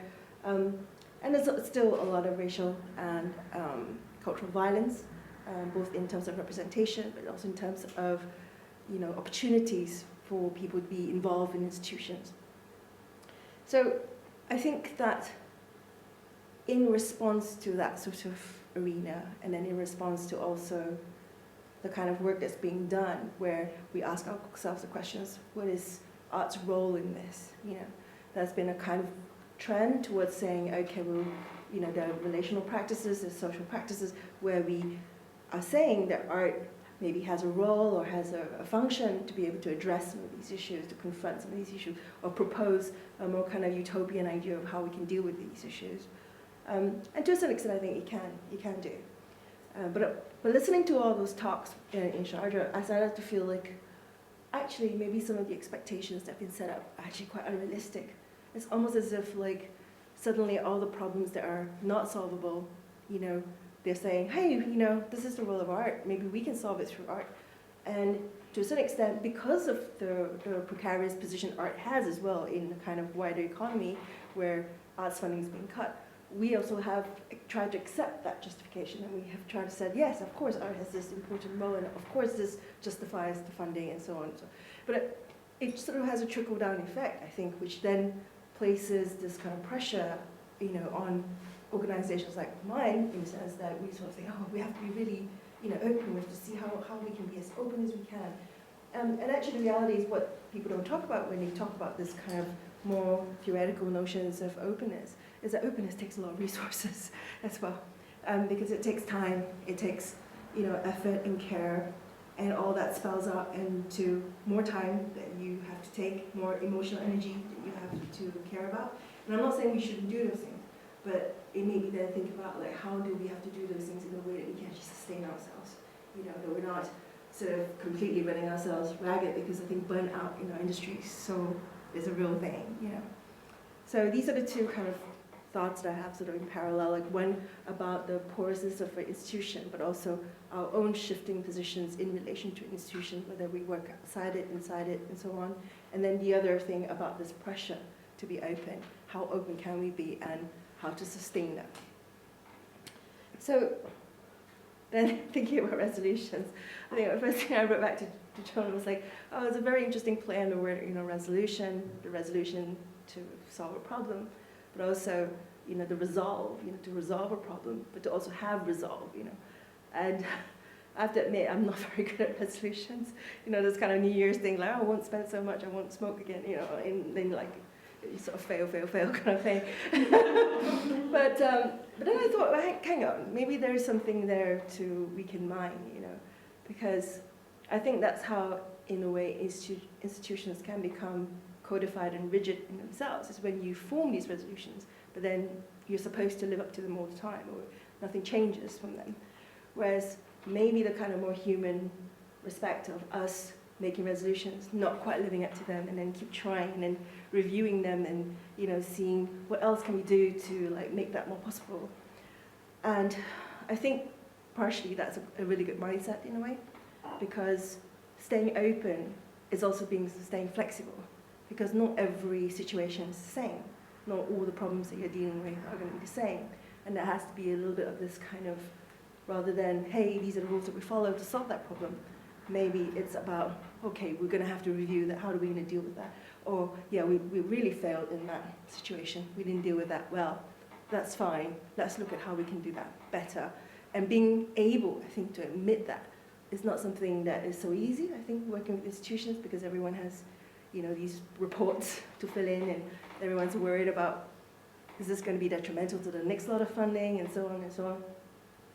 So I think there has to be, speaking from my perspective, there has to be this openness and this willingness to admit that, there's something that didn't work, or something that we failed in, and then review, like, constantly self-reflecting, but also like regularly reviewing within a small institution how we can do this better.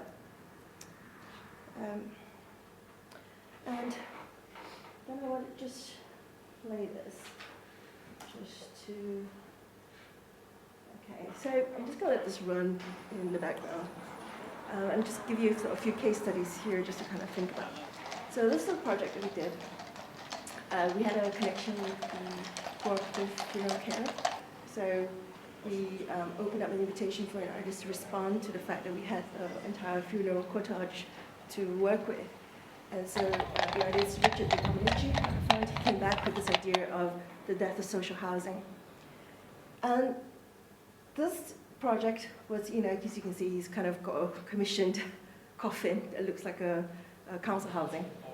So the way this project came about was that the Barbican, as part of like the City of London, had this kind of deal with the East London Fish Island Wharf. So I think what's reading between the lines, although they didn't spell it out to us, was that they were kind of renovating these wharfs to provide artist studios. So I think that's what we would do with the city. So that on one hand, artists are regenerating an area, but on the other hand, they get free, studio space for a year or two, and so on.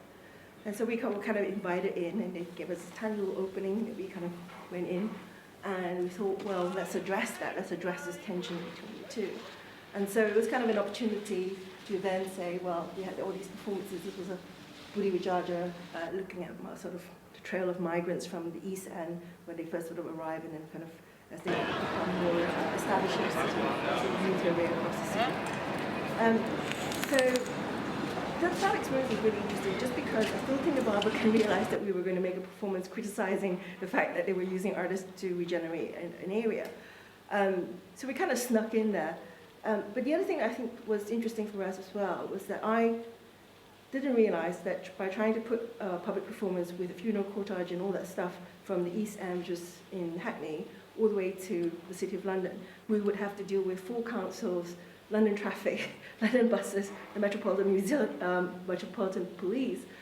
And initially, when I saw that we had to do that, I immediately assumed that the people on our side would be Hackney Council and Tower Hamlets, because a lot of the artistic communities live in those areas. And I thought, oh, we're going to have such a nightmare with the City of London, because they're all about the business and financial side of things. There's no reason why they'll be sympathetic to us.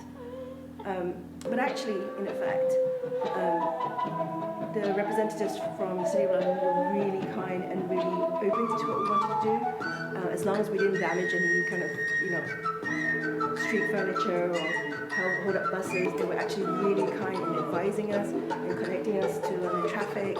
And even London traffic was great. Like we got into that control room and they said, oh, you can use this road and we can temporarily stop that bit. And they were really, really open to us.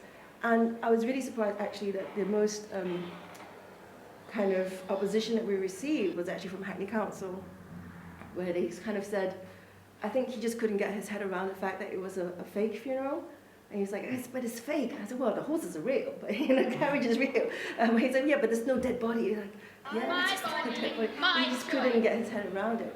And so I was really surprised because I kind of completely presumed the opposite, which I guess then, in terms of thinking about openness and in terms of thinking about resolutions, that sometimes we imagine certain institutions, certain bodies to be the ones that are closed, but actually maybe it's us it's our mindset of how we're dealing with them.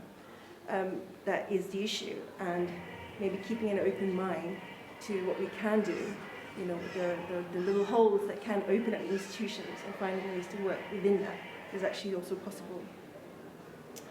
I'm just going to close that for a second.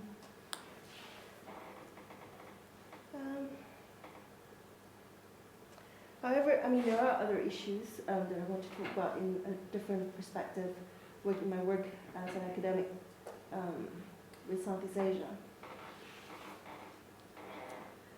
Another respect to think about openness, I think, is to do with the way institutions and the way knowledge is produced. There are also barriers. And I just wanted to share this because I didn't quite realize, but actually, firstly I'm at SOAS. It's a place where, specializes in regional studies. And so when I was doing research, where could I go to be trained in the arts of Southeast Asia, there was really no other place. But I was quite surprised. They received a massive endowment to further the research in Southeast Asia. But what I've also kind of learned now is that they're quite specific, as in, if you're going to use this endowment or you're going to follow this program, then you have to only work in antiquity to pre-modern. And then on the other hand, there is quite an active kind of contemporary art kind of section to the modules. And strangely, they sort of almost come together, but not quite. And that strikes me as really odd as well, in the way that knowledge just seems to be cut like that. That time frame belongs to this set of scholars who work within, frankly, what is quite a colonial kind of framework. And then here's the contemporary, contemporary arts, and that has to do with globalization and to do with markets, and that, but the two don't seem to go. And it's curious to me because this picture I've got here is known as the Shavite ensemble, and it's quite prevalent in Indic culture, but also you can see it across Southeast Asia. So very simplistically, you've got this part which is the linga, and then the sort of flatter bit is a pedestal, or sometimes called the yoni.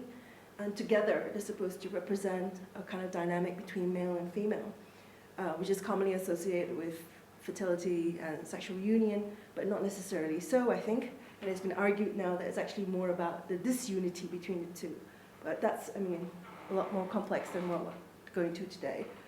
So, if I bring you to the next image. So that, I think this is one piece. How do I do this? Scroll down? Okay. So this is a painting by the artist Aramayani. It's, I guess, what we'll call a modern stroke contemporary painting. She's an Indonesian artist. The interesting thing about this painting was that when it was first made, you know, it was considered very controversial, and all the radical Islamic groups, you know, were sending her hate mail and so on. And initially, a lot of the contemporary texts, when they were analyzing her work, would talk about how, oh, you know, what's really obvious is that there's some kind of Arabic Jawi script on the top, which is associated with the Quran, and then you've got this kind of ancient Sanskritic script text at the bottom, both of which are, you know, associated with religious connotations. And of course, then she's drawn what looks like a really kind of naive, explicit picture of sexual organs. And they've said, oh no, obviously that's, you know, blasphemous, and has had such a kind of violent reaction against her. But I think it's also interesting that then a lot of the contemporary analysis don't go any deeper, don't go deeper to understand, like for example, you know, if you have the linga yoni, it's usually the other way. And that's been a kind of iconography that's been constituted and been very meaningful in terms of the way territory is delimited, in terms of like governing sexual relationships across the region since like pre-modern, I guess, what, 1st, 2nd century BC, all the way to the present, that somehow this idea of the cosmopolitan independent woman coming around to flip everything around, that is kind of messed up with what you expect from, I guess, a kind of iconographic setup. And what does that mean when you sort of unleash those iconographies, when there's a kind of very long-term kind of embedded idea of how they should be constituted? So, I mean, it takes more analysis than that, but I guess what I'm trying to get at is, you know, it seemed very obvious to me that there are connections that we can read around and kind of understand how these kind of iconographies have spread through the region and shifted in their meanings and used across time and space. But that actually scholarship is that dictated in those sort of like departments of this is that period talk to that funding is specifically that, you know, and I think that's interesting because it also makes me think of the colonial powers that are still at work behind even an institution like SOAS, where it is incredibly culturally diverse, but is an institution that was set up for for educating colonial administration. And ironically, of course, there's the students from those regions that now come in to study the art or the work of their regions, but these sort of tensions are still very much at play. And I guess my last point is that recently we did a project. It was in partnership with the Bonington Gallery and Nottingham Trent University. So we've got 2 institutions there. So again, looking at graduations of porousness and openness, what does that mean? I think, you know, to be fair, I think they were incredibly open with us because they basically just kind of said, here's the budget, here's the, you know, not just the gallery, but the actual university itself. Come in and do what you want, and so on. And so there was that respect of it. But there are also other tensions that we experienced with artists, you know, with expectations. Because when we're talking about issues to do with crisis of identity and representation, you know, we have artists that also have like their own kind of issues that they were bringing to the table, and whether they felt like maybe there were assumptions of what does it mean to bring this work or this dialogue into the institution. And there were kind of tense conversations around that, which I think at that moment it felt very difficult because it's sort of like, you know, when you've got these things that sort of erupt in a situation where there's been dialogue or there's been an institution that's unexpectedly open with you. And so after that, there was, you know, other kind of processes that we needed to go through to think, how do we deal with this? How do we, you know, or we had an artist also who came on board to do a public performance piece, not really citing anything other than, you know, basically not telling us beforehand that there were certain issues, and then on the day itself, all these issues erupt. And they were kind of torn in this position of saying, well, right, obviously we're incredibly empathetic about the issues, we would deal with that, but what do we do about the fact that we've now assigned this sum of money for the commission of this work that didn't quite happen. Yeah. So how do you deal with that? How do you account for that? And I think that goes back to the thing about working in conjunction with public funding, working in conjunction with the institution, because there is still that sort of reporting format. But also to that, I think maybe it's also my own mindset, because at that time I was like, well, it's not just about the fact that I'm reporting, but it's also the fact that maybe there isn't an acknowledgement. Like if I'm working with an artist who wants me to be open to the fact that they've got certain challenges and issues, I can only be open if they're open as well. So if they tell me, then we can have those conversations like how to manage that, how to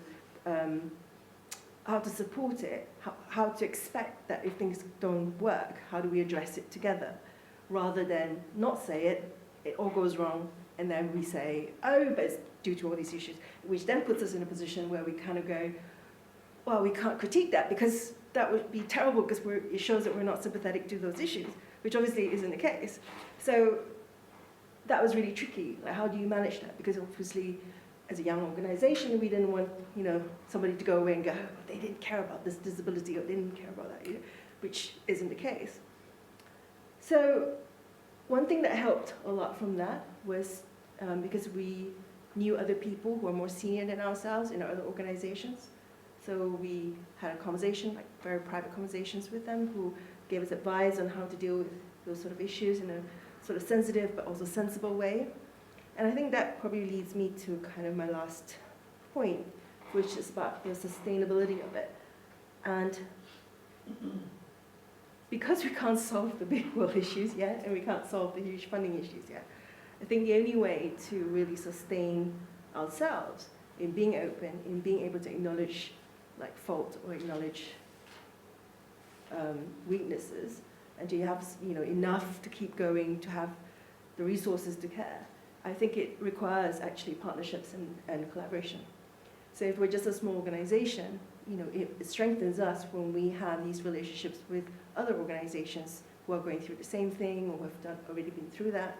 And there's a kind of accountability as well, because we then have to be quite open with them, like, this is what we're going through, this is what's happening, and they also share from their knowledge and experience, so we kind of go, oh, right, okay, we were the worst people in the world, So I think that's so important, but I think that's also undervalued, probably in the arts ecology at the moment, in a sense that as the funding pot grows smaller, I think sometimes it's easy for arts organizations to see each other as competitors, and you sort of think, wow, as long as I'm okay.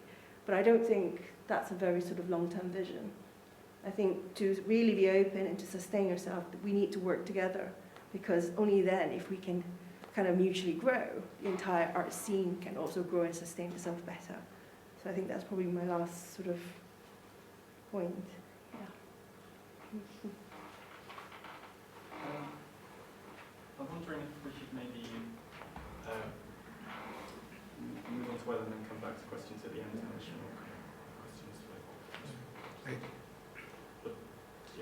Do you want to sit here? No. I guess I was going to. So I think I'm going to ask some questions at the end of my little presentation that might be somewhat disruptive to the flow of conversation. So if there were questions for Annie, then maybe we could. Do that. That's fine. Yeah. Okay. Should we wait? Yes. So that's fine. So maybe just to start, I was wondering about working independently and ideas of openness, and kind of when working in different contexts, where you might be just working on that one project at a time, how you might retain openness to audiences of that context, and able to kind of, because I guess like an institution as a permanent site should have a kind of an ongoing dialogue, and how you might kind of keep set up a channel that would be open, but if you're just there for a short period of time or as an independent? Yes. I think ironically, as an independent, I was incredibly open, and maybe that was just sheer naivety at that point, because at that point, working in collaboration, being independent, they took over my house basically. There are all these projects that came in and basically threw all my things in storage, and people would come in and want to break windows for their performances. So it was, and to that extent, I think maybe that's also a good way to kind of respond to your question, is that as an independent, you're also incredibly fragile. You are vulnerable, because you become the sole kind of person responsible for whatever goes wrong in that sort of situation. So like insurance is really important. But at the same time, I think, even as an independent, maybe this is what I'm also advocating for, is that it'd be great to see more networks of mentorship and more kind of like sessions where people who are arts professionals can come together and share in a safe space where we're not necessarily live streaming, so we can, actually talk quite openly about how to deal with certain kind of embedded issues. And because that kind of knowledge, I think, is really precious, and I can only be very thankful to my own mentor, who has shared openly, because that makes me feel less shame, in the sense that, we make the same mistakes, it's all fine. That's not going to, damn my career from now on, kind of thing. But at the same time, they've got the advice, and also you start to feel like you're not alone. Maybe that's the other thing as well, when you're working as independent and you're in your own kind of, little headspace, you start, the problem seems maybe a little larger or more insurmountable, but also when you're networked, then we do share resources. But strangely, I think that I actually feel this kind of pressure of being independent more here in the UK. Because in Asia, resources are just, apart from Singapore, which is a whole other ballgame, all the other countries in Asia have very few resources. So there's just no way you can survive on your own. Everyone shares things. And it's a lot more fluid and fast. It's people that you call up and you go, hey, can I borrow this? And it's a much more accepted way of working. Whereas here, I think that kind of relationship takes time to build up, that kind of the number of people that will actually lend you a projector and that sort of thing. So there's a different way of surviving. And maybe what I'm saying here is that sometimes perhaps is the cultural frame as well, the way we sort of relate to each other here in the UK, that perhaps we can sort of move past that a bit, whether organizations like Wysing and Innova and so on can be part of like this conversation of how to create safe spaces, how to create mentorship, because I think I certainly benefited from that. And one thing that we're trying to do now is also to think how we can mentor younger people. And even though we're just a small organization, whether it's just them working with us or sharing with us, or having just somebody that they can trust and they can talk to, and not feel like it's going to jeopardize their career. I wondered, like hearing you talk, it kind of seems like when you say openness, like the things that you're gesturing towards are about like an access to resources. And I wondered if that was like an equivocation that you felt like was fair, because one of the things that really struck me about the anecdote with the artist, who I'm assuming was an individual, kind of wanting that openness to sort of come from the individual towards the institution.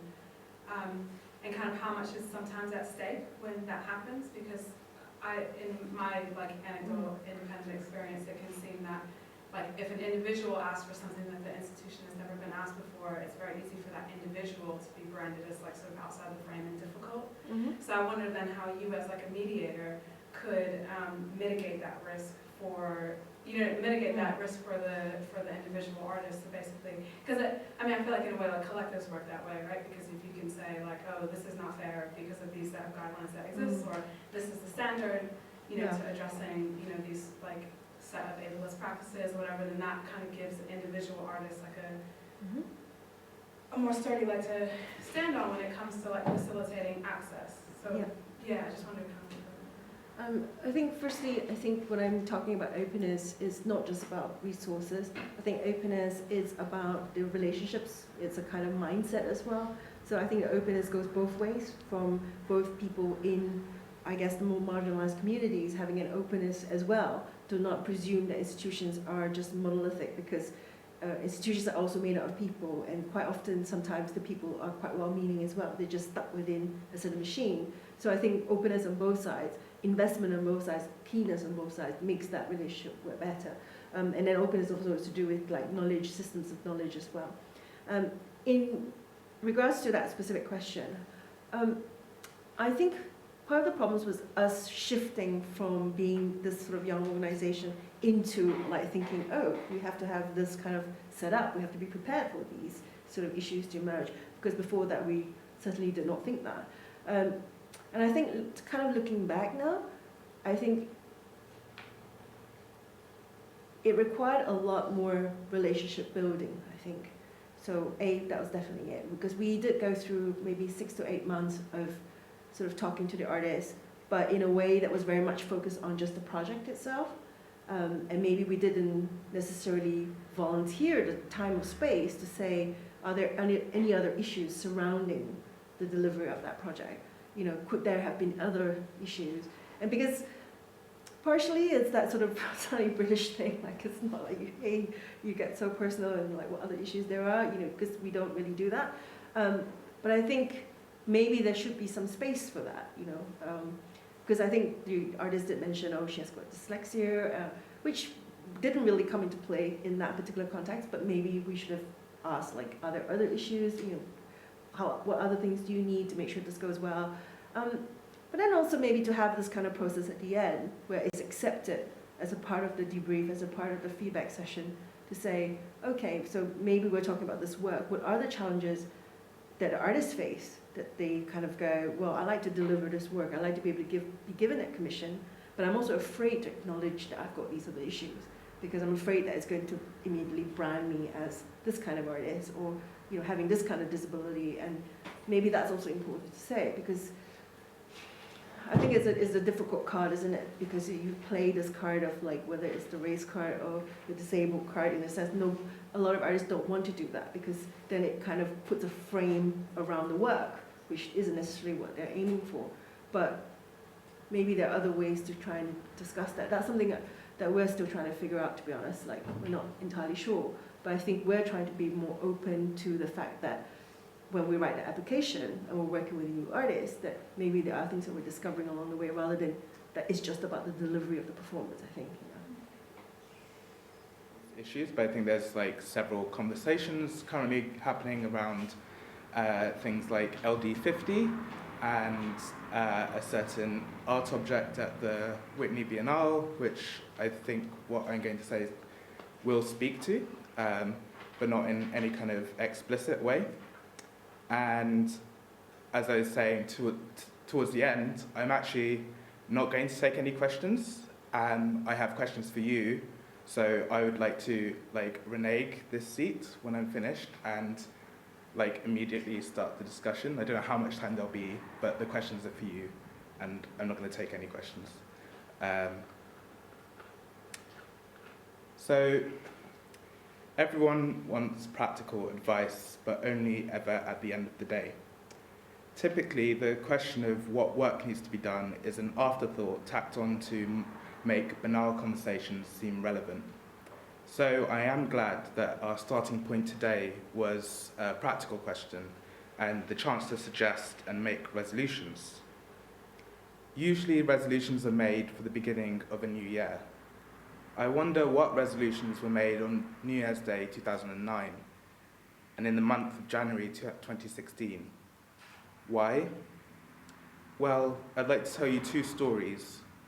One is, or can be, short. The other is years long.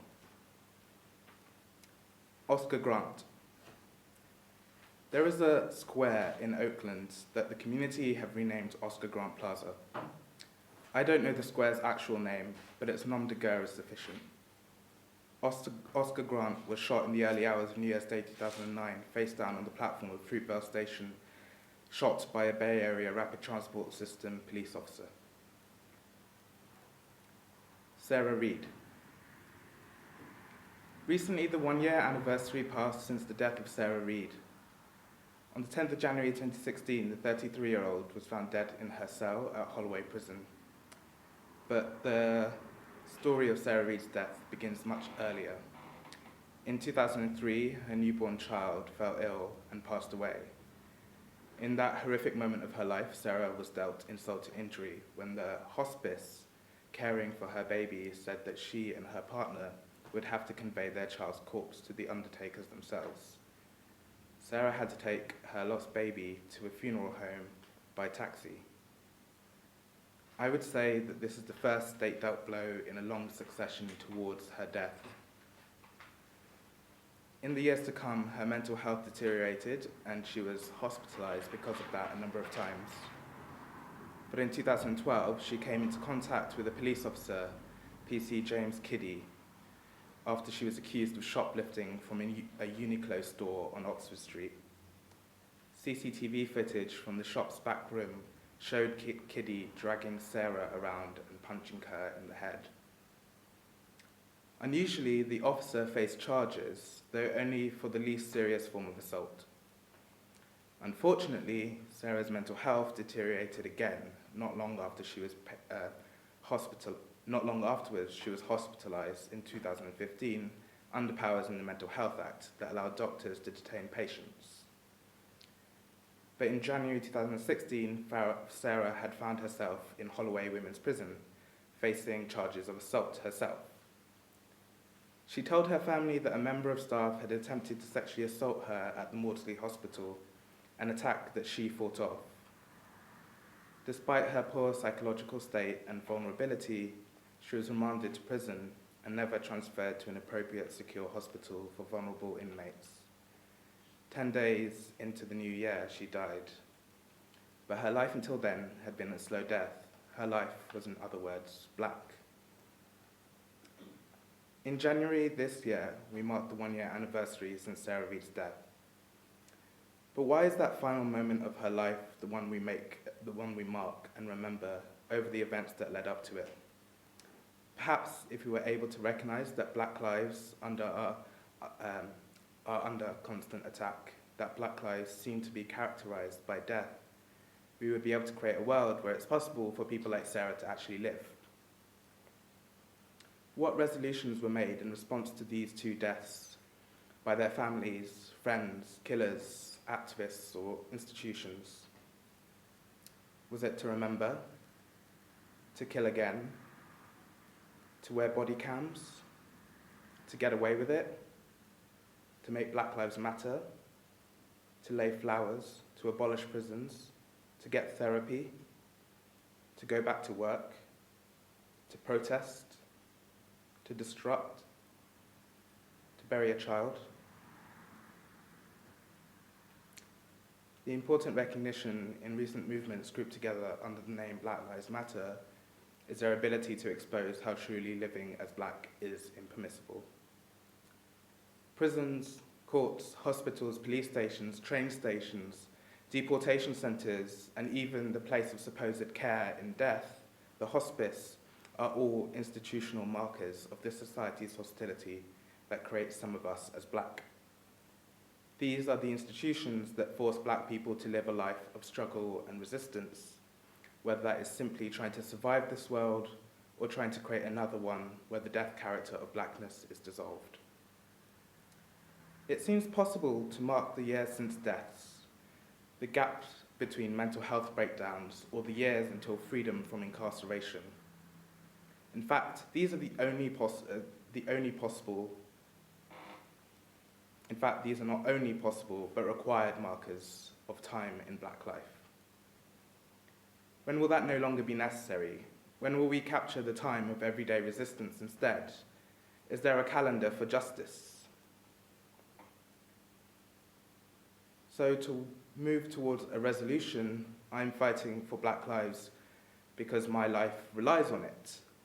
And the same is true of resisting the supposedly new world signified by Trump. My life relies on it. But I didn't feel safe in the world before he came to power.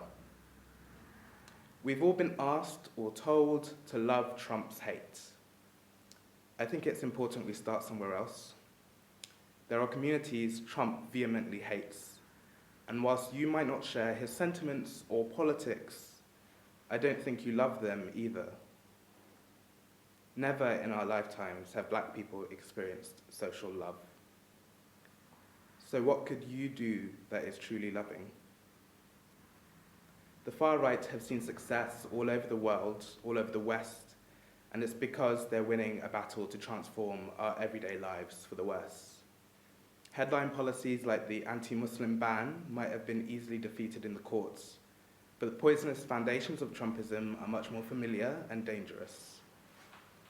The efforts he'll go to when giving police officers greater power to act with impunity against black communities and their campaigning, the promises to destroy education through Betsy DeVos and planned attacks on the healthcare our communities rely on, deregulation as a means to curtail workers' rights, and the continued immigration policing our governments have ramped up time and again over decades.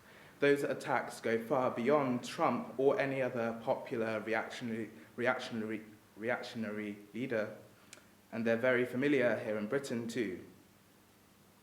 When I call for love, it has to start on the margins, with those made surplus in this society. I'm reminded of Assata Shakur's words that became popular as a chant through movements like Black Lives Matter. It is our duty to fight for our freedom. It is our duty to win. We must love and support each other. We have nothing to lose but our chains. I think only a movement with that ethos can hope to undo the cultural shift that promises to destroy everything generations have fought for. The smooth running of this society is the cause in whose name black life is constantly disrupted. I would suggest we need to close the airports, motorways, courts, prisons, police stations. Perhaps then we can learn something about black life, rather than relive black deaths with each anniversary. Instead of participating in representing our death, we need to build a culture fully practiced in love, a culture that would open space for us to actually live. So I would ask you this: how do you disrupt this society? How will you disrupt this society? What are you willing to give up to disrupt it? Do you want to make anti-fascist and anti-racist work? Are you living an anti-fascist and anti-racist life? So yeah, as I said, I'm going to renege the seat, and I would invite Annie to do the same.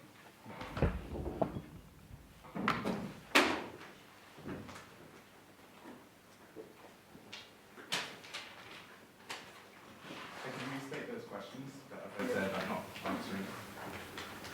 Maybe that's not helpful.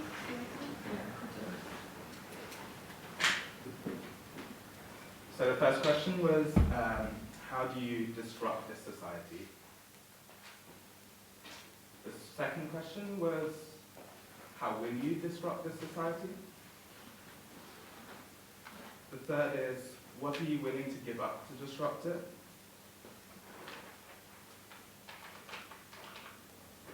The fourth is, do you want to make anti-fascist and anti-racist work?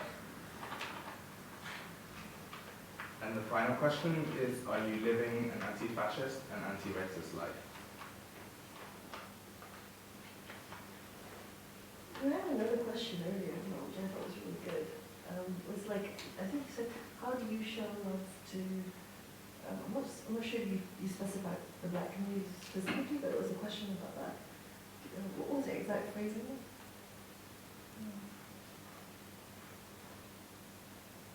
It's not taking question.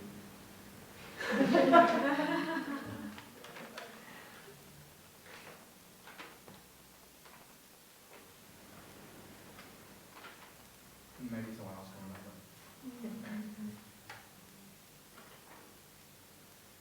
I think a lot of the questions that you raise are important to deal with, not just to produce consequential answers for them, because I feel like for people of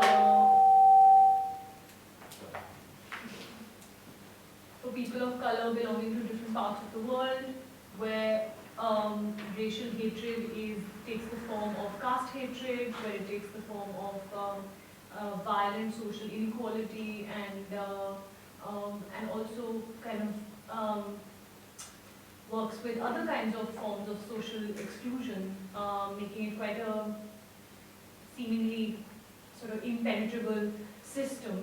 I think the questions that you raise in that, I feel the most important thing to think about is how the you is framed and who is the you in these questions. because there is a you that is being mobilized and constantly evoked by the right, because there are all of these leaders who are saying you must believe in, like Trump says that the people of America, or Theresa May, or Netanyahu, or Erdogan, they are all mobilizing publics which they address with a certain degree of familiarity, almost as if they know the people that they're speaking to. And I feel like one of the things that I would find useful to think through in the discussion today is that who is this public that we situate ourselves within or outside of? And what are the mechanisms through which that public is devised? And therefore, what are the political strategies that then must be thought through along with those publics?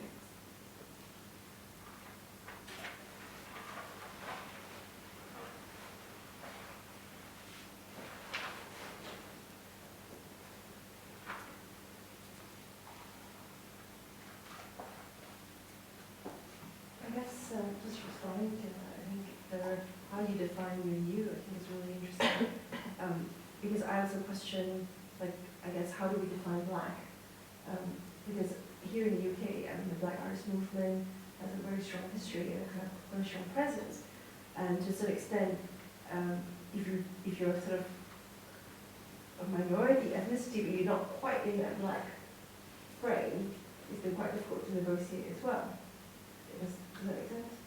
No, I mean, in the sense that I think that the experience of violence and the experience of humiliation is a very specific one, connected to very specific and important histories and historical trajectories. And while, yes, there are different ethnic minorities and all of them have their own structures that they have to sort of break out of or need to confront, there is also the danger of appropriating a certain kind of violent history, and that can be quite problematic. Like, I find it quite problematic for a person, say, of Indian origin to try and equate who might be in the UK because of caste privilege. They might be upper caste, I mean, yes, brown skinned or black skinned, but upper caste, quite upwardly mobile, belongs to a family that could afford to send them to the UK for education or business reasons or whatever. And coming here and kind of trying to equate their experience with the black experience. I think that there is a problem there. So while, of course, one needs to think of methods of solidarity and radical community making, it is also, I feel for myself, it's very important to be careful that I don't end up appropriating a certain kind of political anger to feel, more sort of.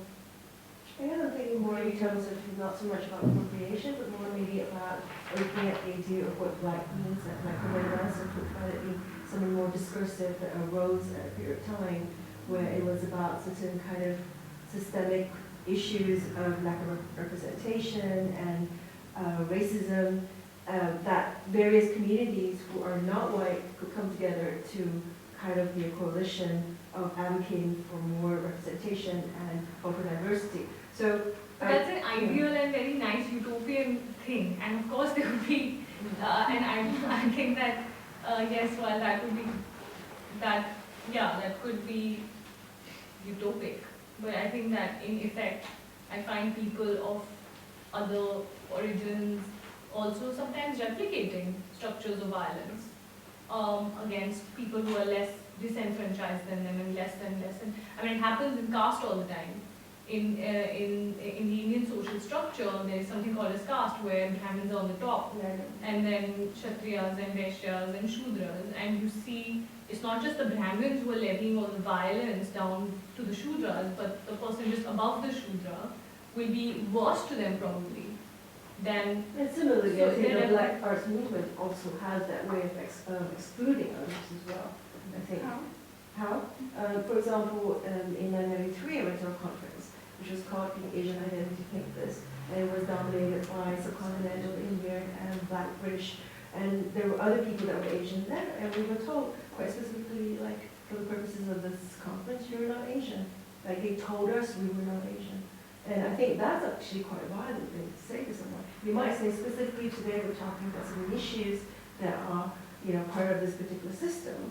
And, I'm sure we can all share knowledge to think about how to work and to correct these issues. But to be able to say to somebody, you're not Asian because we don't think you're Asian, that's quite a valuable thing. Sorry, can I just ask you how you feel like that that telling or that that like act, how do you feel like that was replicated outside of that particular conference? Certainly, I think because a lot of their writing was focused around those sort of discussions, it meant that certain other representations were not so included. Like I think Wysing Polyphonic is a Laotian artist, and he talked about how similarly he was told, for the purposes of I think it was Turner Prize, you're not British enough for you. But at the same time, his position wasn't kind of taken into account within that frame as well. So there's, it's an interesting moment at the moment with BAM, because those of us who used to be on the sort of margins of that are now kind of within that, and we're trying to negotiate, how do we relate within that when they've got this kind of history already of building up that kind of knowledge and writing and talking, and then now we're kind of part of it as well. So it's a kind of curious thing. I don't think we're the only ones as well. Nicole also made a statement at a conference where she also felt do I really belong in this, in this frame? Am I black enough to be in this frame? Again, I think that the question of making a larger observation about race and using specific anecdotal instances, which might have erroneously perhaps, or even pointedly left you out of certain structures, doesn't make the cut to discredit an entire. So I'm talking about how do we negotiate? Yeah, and even if we're left out of that role, suppose I was to go with that hypothesis that yes, we are left out of, and we, I mean people who are non-white, and in the way that you're framing it, not quite black. Even if we were left out, what is this anxiety? Are there other ways then to produce forms of solidarity or empathy or working together, so if I'm left out, then what? No, it's not so much about if I'm left out. I think what I'm just talking about is that in the UK there is this strength of the Black Arts movement, and what they've been doing is amazing. That's fantastic. What I'm talking about is how do you negotiate those relationships between what we call, I guess, the sort of white Euro-American sort of, dominant mode, and then you've got the Black Arts. But then at the same time, by demarcating, there's also these other communities, and these communities have been around for a long time. There's a very sort of strong Vietnamese community in London, but they're hardly ever visible. They don't seem to exist at all, in terms of arts representation. So it's that kind of negotiation that I'm quite interested in, who's allowed in at what point, and what statements does that make at that particular point of time. But is that not what you were slightly responding to, is these other forms of solidarity within, it's not so much, is that maybe where you were going with what you were saying, but that's where the potential is for these negotiations, not to then leave that at that being the end of it. Exactly. It's that there's then other ways of thinking that aren't necessarily having to be saying we're all the same. Everyone, it's all, one thing, it's but there's nuances, there's differences, there's different histories, there's different things. That's not the end point. By saying that they're different isn't the point at which it's then the conversation stops. It's actually when things then I found it's the ways of then those things linking after that. Right, yes, exactly. Yeah. Okay, how they do it, how do they? And that's quite interesting to think about right now, where they are linking in different ways than what they did maybe 10 years ago. No, but it's interesting that the onus of linking them and the onus of inviting and the onus of being open is suddenly back on the black community. Right. That's the problematic thing about it. The black community. Because exactly what you're talking about, the black, so the Jamaican community, the West Indies community is completely different from the Indian community, it's different from the African community. So, but there is an accepted maybe coalition between that than certain other communities, right? So even within that is problematic too. Can I say something that might be a bit banal, and I don't know if it's going to be banal yet or not, but I just feel like I need to say it. I think it's interesting that we've taken up Wail's set of questions as a single object, like Wail's set of questions, and we've taken it up in a really particular academic register, and we're handling it like that as well. And when I was hearing the questions, I was hearing them individually, and I was hearing them related to how I'm living my life, a little bit. And what it means for me to have gone to a very small, predominantly white community in the hills, and I was interpreting what you were saying to me very directly, and I'm just a bit worried that we might lose that in this discussion. So just want to say that. I agree with you. Yeah, I was thinking personally, how do I live my life, every day? I'm trying to change, things. Now, how do I treat, my brother, my sister, and how do I treat, everyone? So this is very important. So for me, it's just a question of how I live my life every day, and how I can create dialogues with, different communities, but actually I don't really know maybe very well, and how can I be part of, communication or dialogue. But yeah, I think that as an individual, I have to take responsibilities for my own actions and keep looking for ways to improve and to work with others, like in any kind of gender, sexuality, race. It's just like a constant, everyday question and answer. And I hope I'm gonna, be able to be flexible and open and fight for, equality and I don't know, more. Just to pick up on Wail's final point, final question about how do you live anti-racist, anti-fascist lives. I think it's that the important word there is it's anti. It's not just like non-racist, non-fascist lives, which I think so many people with privilege just relax into that. It's so important to just be vigilant and not to be like anti. And how do you do that? How do you continue to do that? An activist rather than a pacifist. Yes. Not just to be kind of content that if you've got under analysis, like, oh, my politics are fine, but like, well, that's great. But there are people whose politics are not, and they're not empowering. Like, how do you actually kind of keep, like, how do you do more, and how do you sort of get us to do more? And that's how I would, that's how I would kind of.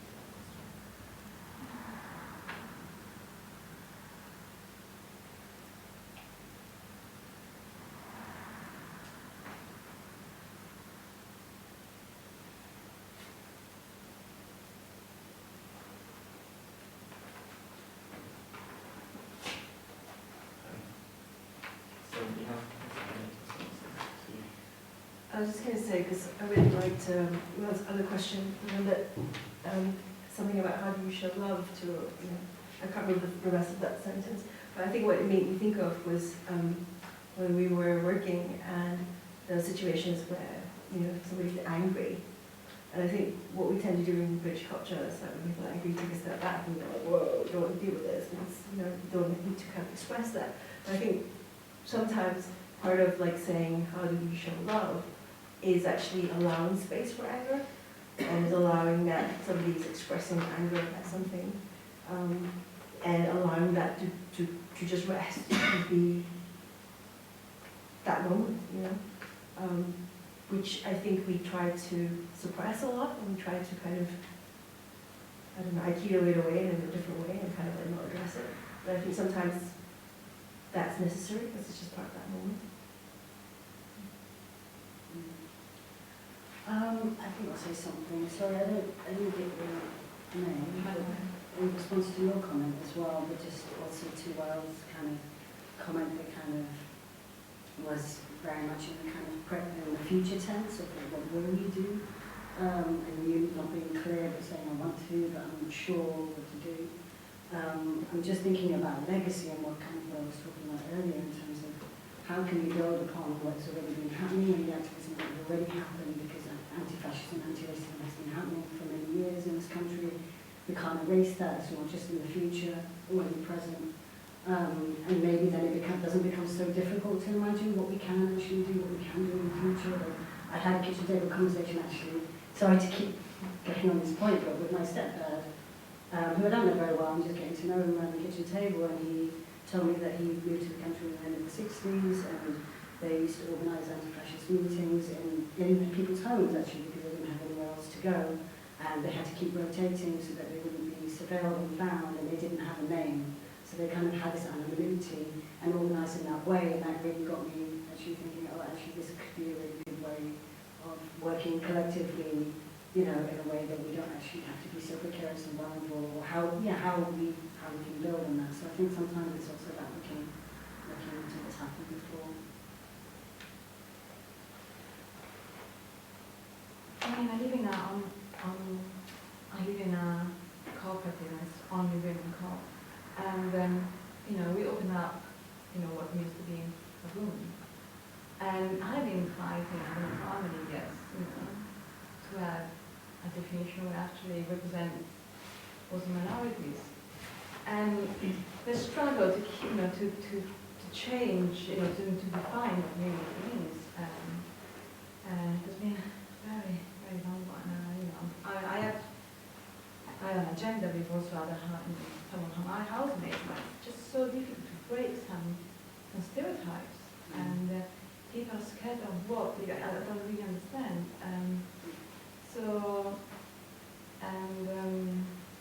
You know, I'm not transgender, and I'm not a non-binary person. But you know, I'm fighting for my cause to be open to transgender and non-binary people, and I'm fighting for it. But I'm not part of, for example, I'm not part of a community that belongs to me, but I'm still fighting for it. I'm not telling you, I'm telling you now, here. I think there are also people that we don't even know that are fighting, you know, for changing things that you don't even know.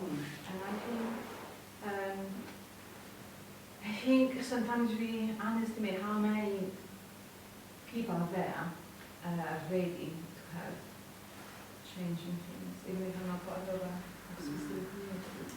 I think it's also about this kind of talk on solidarity, and also seeing how our struggles are connected, because actually the struggle for gender and for women's rights is not separate to race and anti-racist struggles either. They're all connected. So I think it's also seeing how our struggles are connected and they do impact us. We are impacted by anti-blackness even if we're not black, right? So it's about seeing how all these things actually connected and impact us, and they're not separate.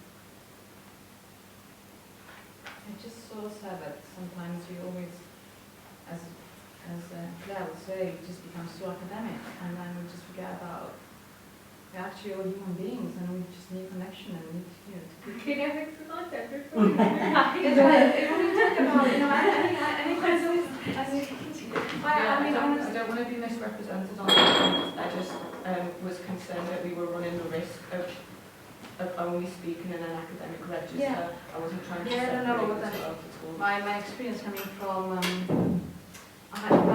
most of my friends are in academia, and go out with them and for dinner, and you just start with a subject, and then the subject becomes so complex and complicated. Sometimes it's just like you're all human beings, just like, you know, trying to, you know, build up communities, and yeah, sometimes it becomes a bit overcomplicated. Yeah, it is very complicated, of course, but yeah, what I'm trying to say is it's very, very good to connect with people on a heart level. And yeah, and then I think sometimes it's something that is missing. That's all, sorry.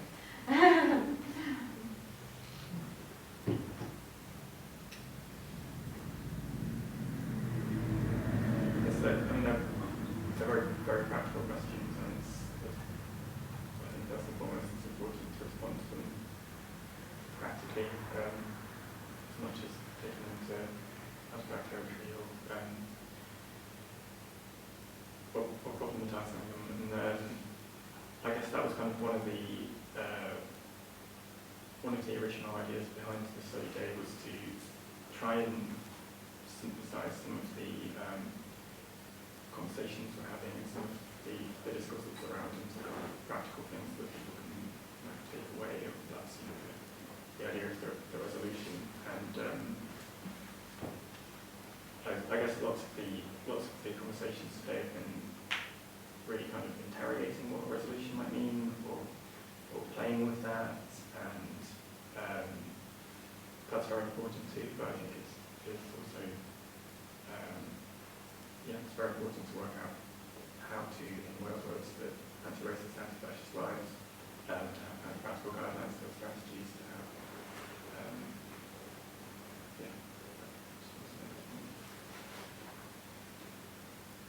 I suppose as well, at the most basic level, I guess the starting point,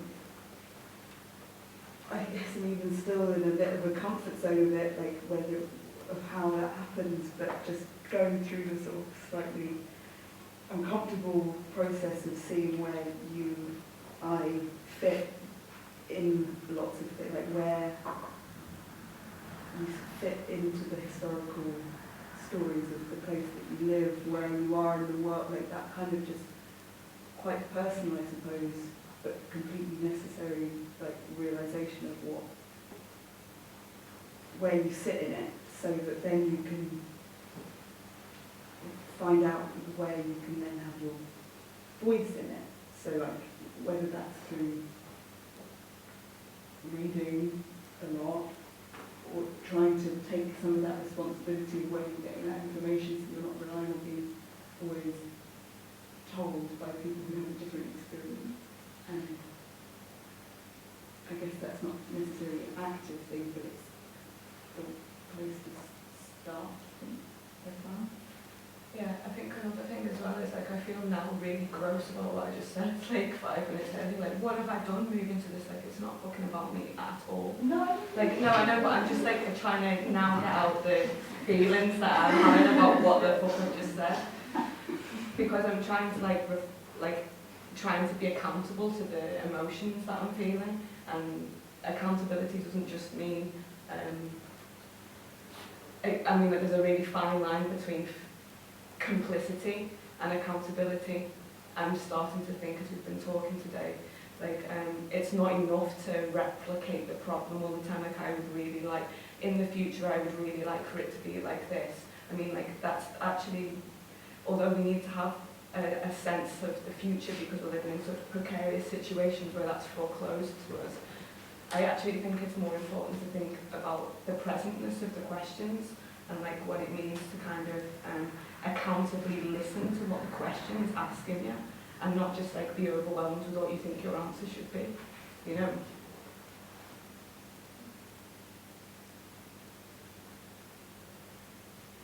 That brings a lot towards, you know, the prospect of actually seeding your work within, you know, anti-fascist, anti-racist politics. You know, you want to like do what you can to make sure you're seated there first, and that you're continuously challenging your own politics and engendering situations that cause, you know, those other people who are, you know, those other people. You know, I mean, I guess we all internalize like certain things, but you know, engendering situations that cause those other people. So like, you know, go about, you know, I guess sort of like distributing like or replicating violence or whatever you want to call it. So I mean, that's just a little small point going off of what you just had to say, because I think it can lead us into like really getting to, you know, a productive session here where we're like I guess answering these questions directly, because they're difficult questions to answer. They are.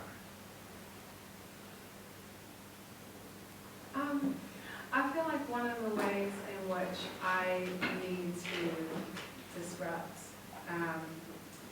and I was going to say this in the beginning, but actually listening to other people actually really helped me to like figure out what actually means and what I listen for it. I think that, you know, I think that the association with Wail's questions are quite useful to be asked towards people who are within a position of power. And I don't even want to say like within art, because I think like art thinks that it can like help things, but art is the same shit. So that's not relevant. But I think that as a, just to be blunt, I think that my role within society as a person who is Black, but to whom class privilege has even afforded my entry into institutional space. My very existence in institutional space functions, maybe not entirely, but definitely does function as a way to make non-fascist, non-racist, in the very specific way that you mentioned, so not necessarily anti, but non-fascist, non-racist members of that institution feel better about the fact that we are all human beings, which is actually, to be honest, not that true other than in name, I think. And so I think that a very important part of disruption for me is to actually not participate in confirming the non-racist or non-fascist that they're on the right path. I don't want to do that work anymore. I don't want to do that teaching. And I guess that's kind of why what I feel like I'm left with is an interrogation of the terms that are being brought to the table. Because to be quite blunt, I think that, non-racist, non-fascist needs to like start getting together and talking to some people, because all the others are very tired. And I think it's actually, it is a refusal, I think. I think it is a refusal that I would hope is replicated in lots of areas of life, and also I think should be celebrated, actually. So yeah, but it's not right now, so that's why I feel like it's a disruption. This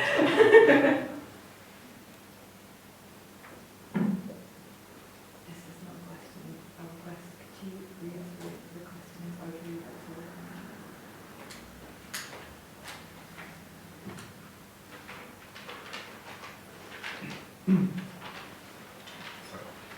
So the first question was, how do you disrupt this society?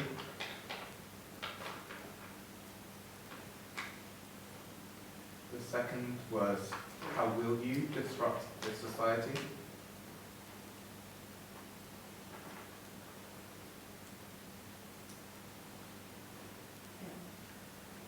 The third, what are you willing to give up to disrupt this society?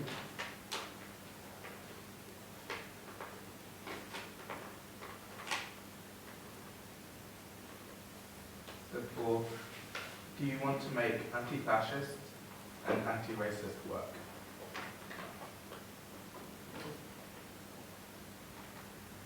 I think the willing to give up question is really actually one of the most important ones in there. Oh, sorry.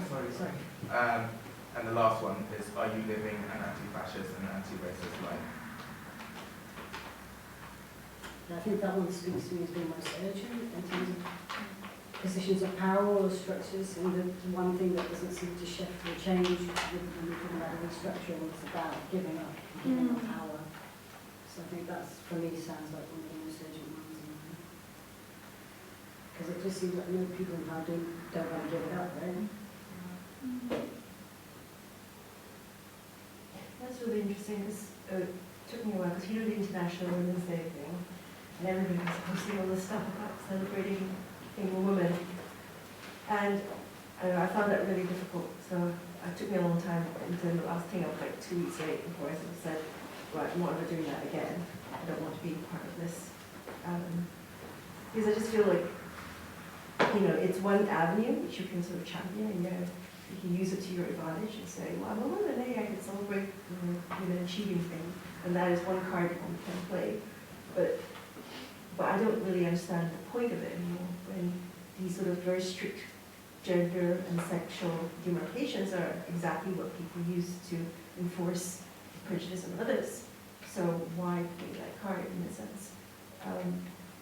And I think maybe that was the point I was trying to make earlier about also the Black Arts Political movement and other movements that have gained sort of traction.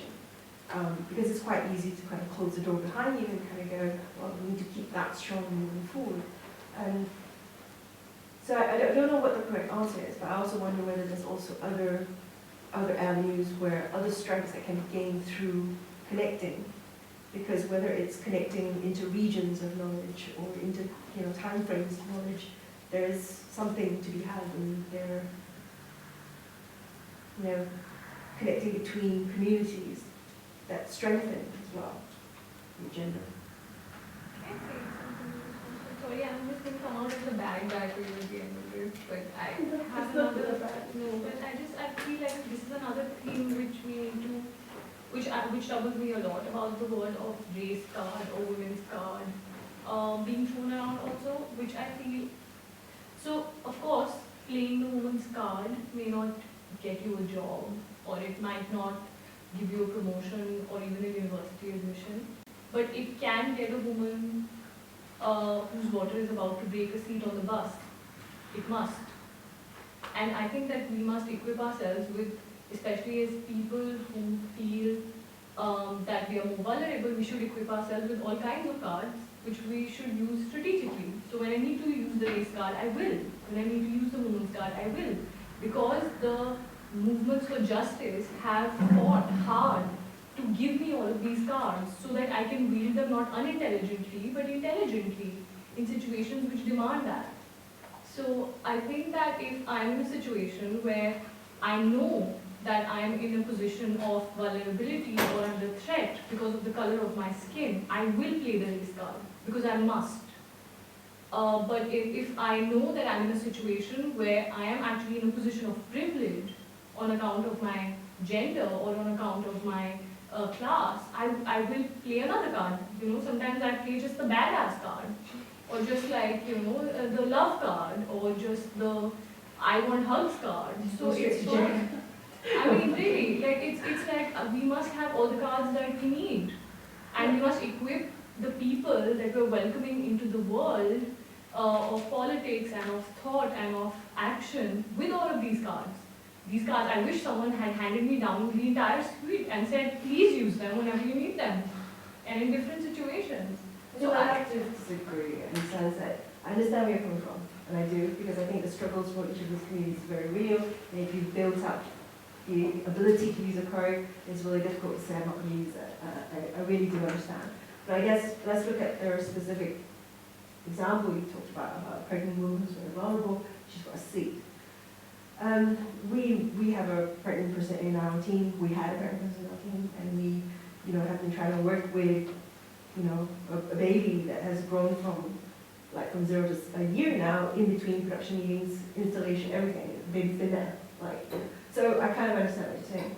But I question, should we use that card in that moment of that public seating issue when maybe there are lots of people that are vulnerable because they've had a transsexual kind of procedure and they cannot articulate it. Maybe there are other types of, like a friend of mine looks perfectly well. He's got terrible sciatic nerve damage, but he cannot articulate it. So I'm not saying that we don't take the seat if the seat's available, but maybe just be a bit more open to questioning, when we do use those cards, and be open to maybe there are other people who have pain, but maybe it's not always directly visible.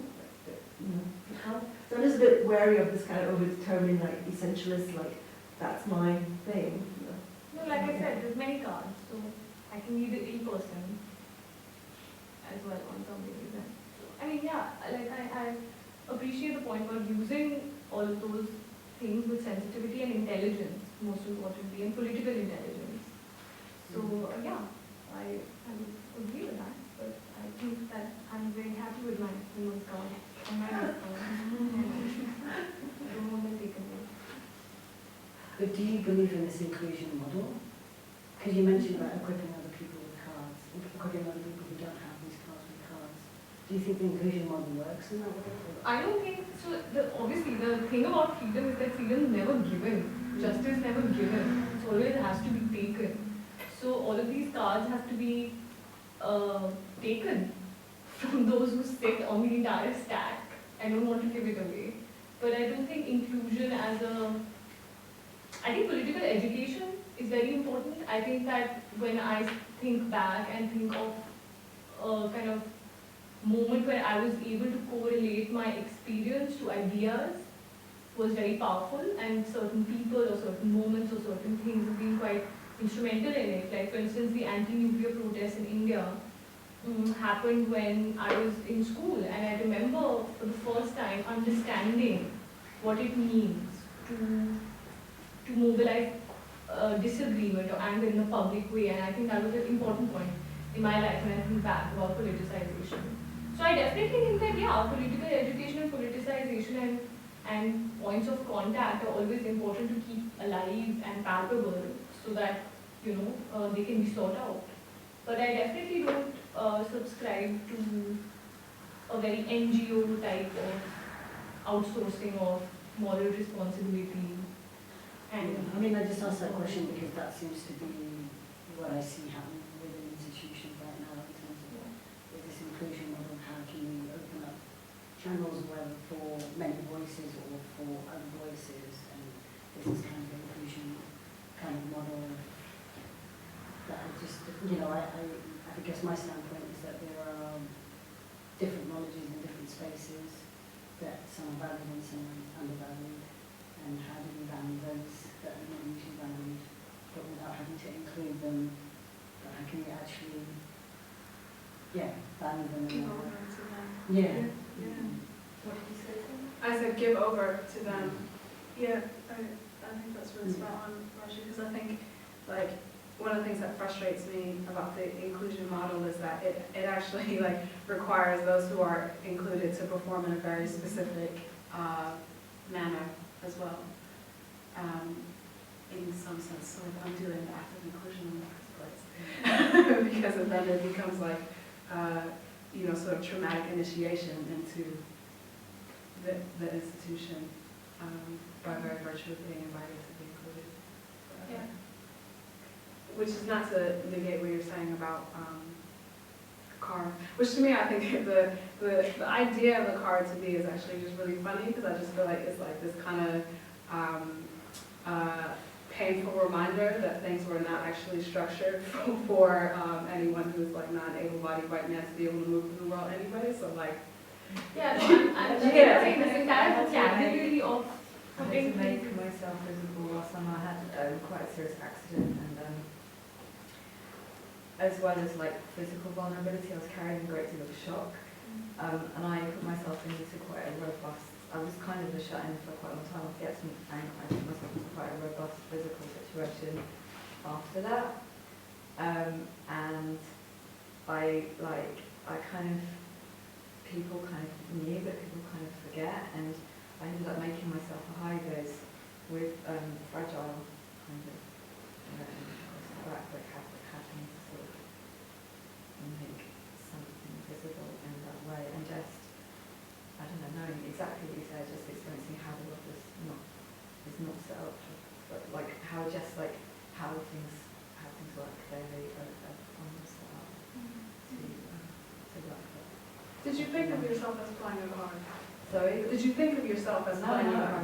No. What did you think of yourself as when you found the high-vis vest? I was like, it was survival kind of, but I mean, really I was really like vulnerable to, you know, the injury recurring, but I was so terrified, you know, so I was just making present what was not immediately visually available,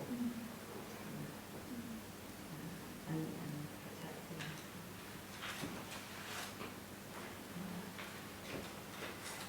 So for people who are going back to Cambridge, oh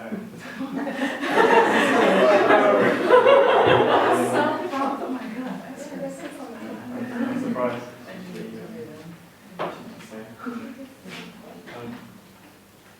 It was sort of kind of vitalizing, probably.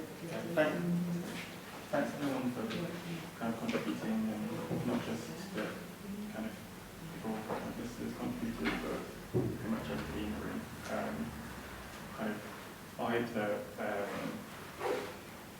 we're all able to take kind of really practical kind of strategies, resolutions, whatever you want to call them, and certainly kind of thinking about other things things that relate to myself, my